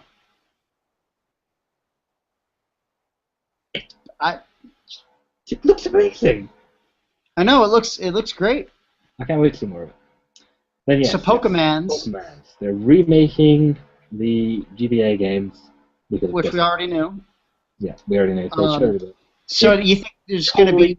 it's totally the X and Y engine. It's just Yeah, what you think there's going to be? They're going to go full all the way around and make Pokemon Fire Red and Leaf Green. I doubt it. That would be hilarious. That would be hilarious if that's what they did. I doubt it. But yeah, it would be. I mean, if they go as far as remaking Heart Gold and Soul Silver, the world would just fucking end because if they made a 3DS version of Soul Silver, Then no more Pokemon games are allowed to exist. well, not just that, no one would ever do anything apart from play Pokemon. That's right. Soul Silver is the best Pokemon game ever made. Exactly. But you put down on 3DS with like better graphics and whatever. Yeah, because and kept all the features like XY's your X Pokemon following you, everything. like Brilliant. XY's endgame is terrible. Yeah, Silver has an endgame. Silver has. There hasn't been a good Pokemon endgame in a while. Black and White's is awful too. I heard Black 2 and White 2 is okay. I heard that was better. It's almost cheating with that because it's really more of a two versions of the third game thing they usually do, you know. But yeah. But XY is like you beat the guy and now friend Safari. Yeah. I mean, whatever. I've never been a huge fan of the Pokemon endgame, but the thing is, Soul Silver and Heart Gold should read that way. Yeah, they nailed it. You play as there is a second quest. Yeah, it's great. The thing with and then Soul Silver, they just kept adding on to that shit. Yeah, the thing with Black and White was it felt like it ended halfway through because there was still like a quarter of the map, and I guess you should go explore it. But like, all these batches, fucking point. I've already fucking won. The story's over. Yeah, so it's coming out in November. Omega Ruby and Alpha Sapphire. Alpha Sapphire is the one that you want. You always get the second. You always get the second. That's right. Except for Pokemon X, because I bought Pokemon X because it sounds cooler. You bought the wrong one. I won't lie, because you always buy the second one. Or the third one. Buy the third one. Because yellow is good. Crystal's alright. Twitch played Crystal. What's that? Twitch plays Pokemon plays Crystal. When they went to second, which is fine. Because you can play it third. Man, how cool was Twitch plays Pokemon? That was awesome. Yeah, aren't they still doing that? I think so. When it was a big thing. I think they were playing Pokemon. Last time I saw, they were playing like Pokemon Stadium. If I had like control of like a TV that was just on a wall in a building, like with work or whatever, I would totally have just put Twisted Pokemon on that. See, I'd put Salty Bet on there. So then, Bayonetta 2, which Bayonetta 1 and Bayonetta 2.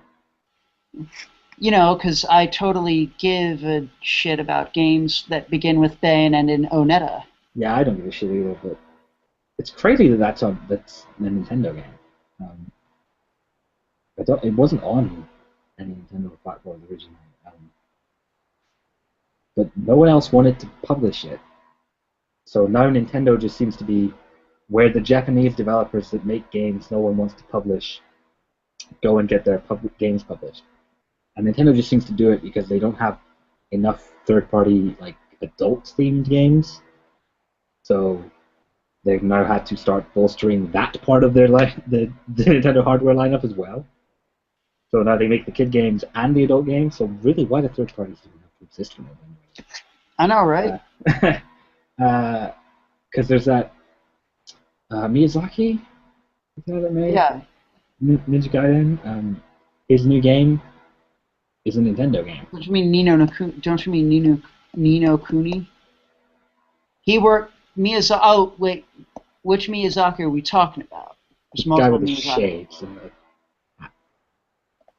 made the violent games. It's like the blood. Dead. Okay, yeah. Whenever you say Miyazaki, I think of Hayao Miyazaki. I did get the name right though, right? I think so. So I don't know him all that well because it's whatever his games were, they're not really my thing. But I recognize him on sight because he's always wearing shades. I'm sure you know him.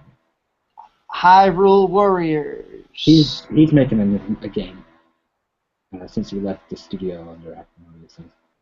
Super violent. Wait, is he No, Splatoon? his wasn't in the conference. It's super violent. It's like blood and swords and guns and it's a Wii U exclusive. Nintendo was publishing it because Nintendo just like I said seems to be the dumping ground for ultra violent Japanese games now, which is weird, super fucking weird. But I guess it's because they're Japanese. Yes, Hyrule Warriors. It's Dynasty Warriors, except you play as Zelda characters. With the essence of everyone. I don't think this game looks bad.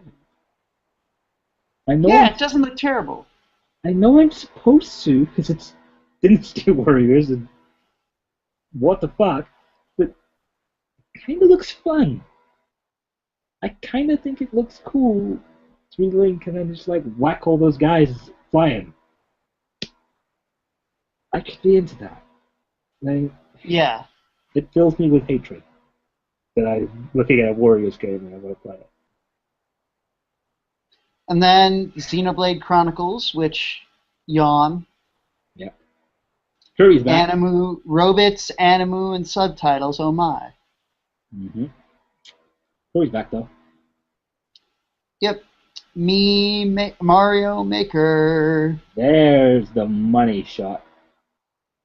That game looks fantastic. I hope they. It sounds like at the moment the levels are quite small, and the physics doesn't change when you change tile sets. Hopefully they'll change that, make it bigger. Hopefully, it comes to the 3DS as well. I was super afraid when that image leaked of like it on the show floor that game was going to be a 3DS game. Wrong. I don't think there's anything wrong with the 3DS version of it. But it seemed like a very Nintendo move to make that a 3DS game at a time when they need to be making Wii U games. But no, Well, it's a Wii U game. I still think there needs to be. I would want to play a Mario Maker, and I don't think that's a system seller. I don't think it's a system seller either, but my point is more that the Wii U needs software far more desperately than the 3DS does. There are people, after this E3, they said there were people that were saying Nintendo should just should stop making consoles and just focus on handhelds, because they kill it with handhelds. That's what they've done. Nintendo should make a handheld that comes with a free home console. That's what they should do. What they need to do as well is they've recently done it. Is merge you used to have the teams in Nintendo were split for hardware. There was a portables team and a home consoles team. And what that was doing was it created this situation that you've had recently where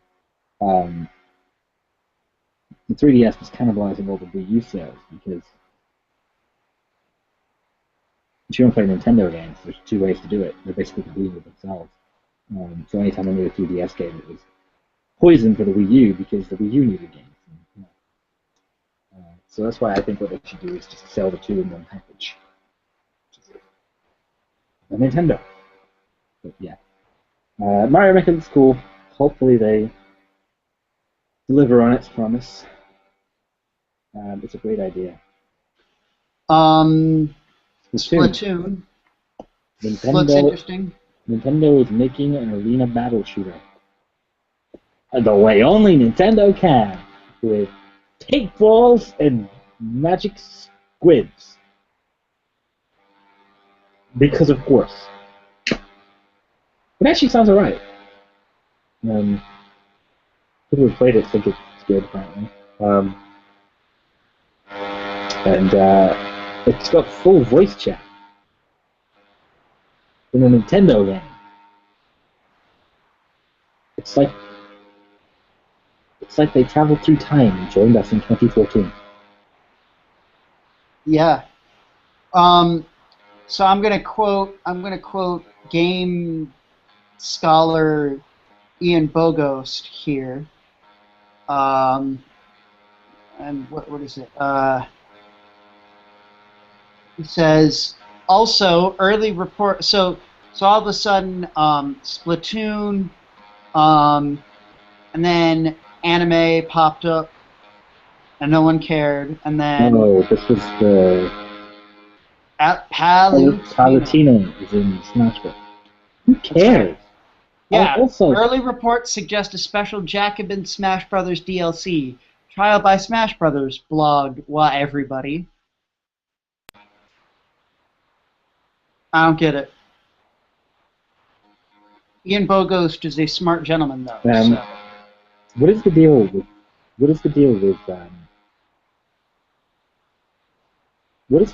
talking in Kid Icarus? Why do they talk so much? Yeah, I mean, I don't get it. It's like the whole intro was just them yabbering back and forth like, Pit, shut the fuck up, man. just fight. And why is your name not Icarus? Play, yeah, like they spent so much time on that Palutena thing. I wanted to get back to play the game. I honestly didn't know who she was until right at the end. You know that I was talking about that. We're gonna come back to that play the game thing. This is where I'm gonna come back to that. Reggie has altered that. There's a new one. What is it? Play Nintendo. That's what he said. End of the story. It's like, The new thing at the Microsoft conference next year is, hey guys, we're going to talk about movies and stuff and TV and Xbox and stuff for your TV. Play Nintendo. Maybe you should just go play Nintendo. man. And then, What's okay, it gonna look like in a year? talking about Star Fox. Yeah, they didn't put that in the show. It made you go and look for it elsewhere. People were talking about Star Foxes as esports. Falco is OP. Sounds like it's super early, but apparently it's coming out next year. So they're fast tracking that one. Yeah. He had a couple of mini games that he doesn't mean no, obviously. But he half sort of done something with as well. Project Giant Robot and Project Guard. Which why would you put Project on it? So, I mean, those are just literally the things the game is about. Giant Robot, Guard. Do we really need the project? Yeah, I don't know. That robot game that they had, yeah. Let me tell you though, the one game that I really, really gave a shit about and was like excited for, Codename Steam. I knew you were gonna say that. Codename Steam is Miyamoto turn-based combat. it's XCOM by way of Abraham H.P. Lincoln. Lovecraft and Lincoln Force. I'm kind of okay with that. Ryan Davis would be so proud. Like this is like Yeah, this Jeff is Griffin worthy of him. As straight up, we were talking about it on the Giant Bomb, I think 18 Day 3 wrap up. He was like, he literally just summed up the announcement as Nintendo is making Lincoln Force, I guess. And yeah, basically. I mean, that better include some. How great would it be if they included some sort of like this is dedicated to Ryan Davis or something? They wouldn't, but You probably have to tell them. But, yeah, it looks crazy and all right. yeah, it's like I saw that announcement and I looked up and I was like, for you, man, for you? Yeah. So that was E3. Yeah, that was E3, and that was E3, and yeah, it's been a long one. Yeah, it was a cool year. It's I yeah, it liked that. was I liked that this time there seemed to be an effort to get people outside of E3 to be able to play the games. Like Nintendo did their thing again with Smash Brothers was at Best Buy. Destiny the Alpha came out. And Battlefield hardline. did that beta. Sucks, but, that's the game. Yeah, So that's cool. A lot of interesting game. I mean, the journalists seem super down on things lately. I don't know what the fuck's going on. It's like, that's journalism for you. but I Everybody's mean, old. even for them, it's like, Yeah, it's like they didn't seem like everybody's. jaw droppers this year. Whatever. I mean, Codename Steam was pretty cool. Yeah, I'm like, what the fuck, guys? Why not? Codename Steam, if you put turn-based strategy in Abraham Lincoln worked for Sid Meier, and if it works for Sid Meier, it'll work for Shigeru Miyamoto. Yeah, I mean, these people are saying, oh, the E3 this year was whatever, are sort of the same people that were like, oh, Destiny's an action RPG? I had no idea. Where did you have no idea? You're a fucking games journalist, and I basically said that to you like 1,000 times. Why is so many games journalists not seem to know things about games? Like basic things about games. I know they cover a lot of games, but damn. Damn.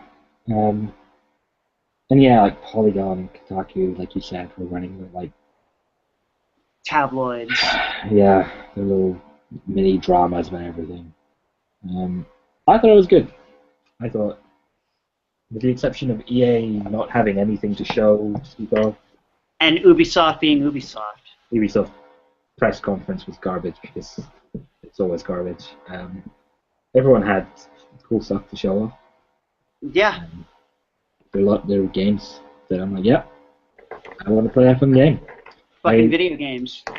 This is a huge turnaround in the past, like a year and maybe like 2 months ago, a year and 2 months, 14 months ago, I was so just like not on board with games anymore. I was like towards the end of the day, I was just like, no, I'm really not enjoying any of this. This is just awful. And then starting with D3 last year, and then continuing it, games are fun again.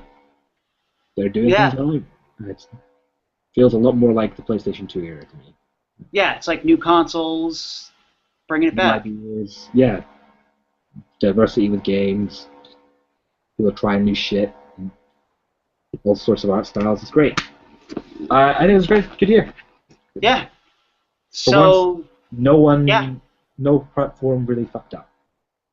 Yeah. I mean, companies did, but yeah, fuck them. Not huge, but I mean, because fuck EA. Yeah. But anyway, So that was our E3 thing. Yeah, this has been fun. This is a lot longer than what we usually did, but that's because this is what we get for saving everything until the end. Yeah. I mean, in the past we've missed stuff, so I figured we should probably just try and do it in one. Yeah. Because we usually intend to do like two, and it's like never real happens. Life gets in the way, It's like yeah. E3. That was our show. Yeah, that was our show. So this is for more on the world of from more stories from the world of video games. Check out Counterculture Weekly. Counterculture Weekly. This website doesn't exist. Yeah, we might do more of these because this is much easier. Yeah. They'll probably be shorter though. Yeah, they probably would be. Yeah, like an hour. 3.5 hours, a little. Yeah, like an hour. Like an hour. We'll look into it. Yeah. This is definitely like I like this format. Yeah, this is much better.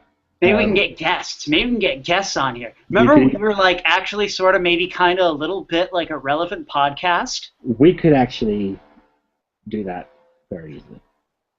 Much more. Weirdly enough, Man. much more easily than Skype. The only thing is people would have to make a Google account. I mean, fuck you. Everyone has one anyway, let's be honest. Okay, so that's our show. Yeah. Yeah. Sounds good. Thanks for sticking with it if you have. Yeah. Other than that, I mean, fuck you, Arkansas. Is that our catchphrase? And if that bomb's going to go off, bomb Netflix. Wait. That's The right. wrong show. That's the wrong show. All right. Bringing it back. Yeah. That's like guys. Yep.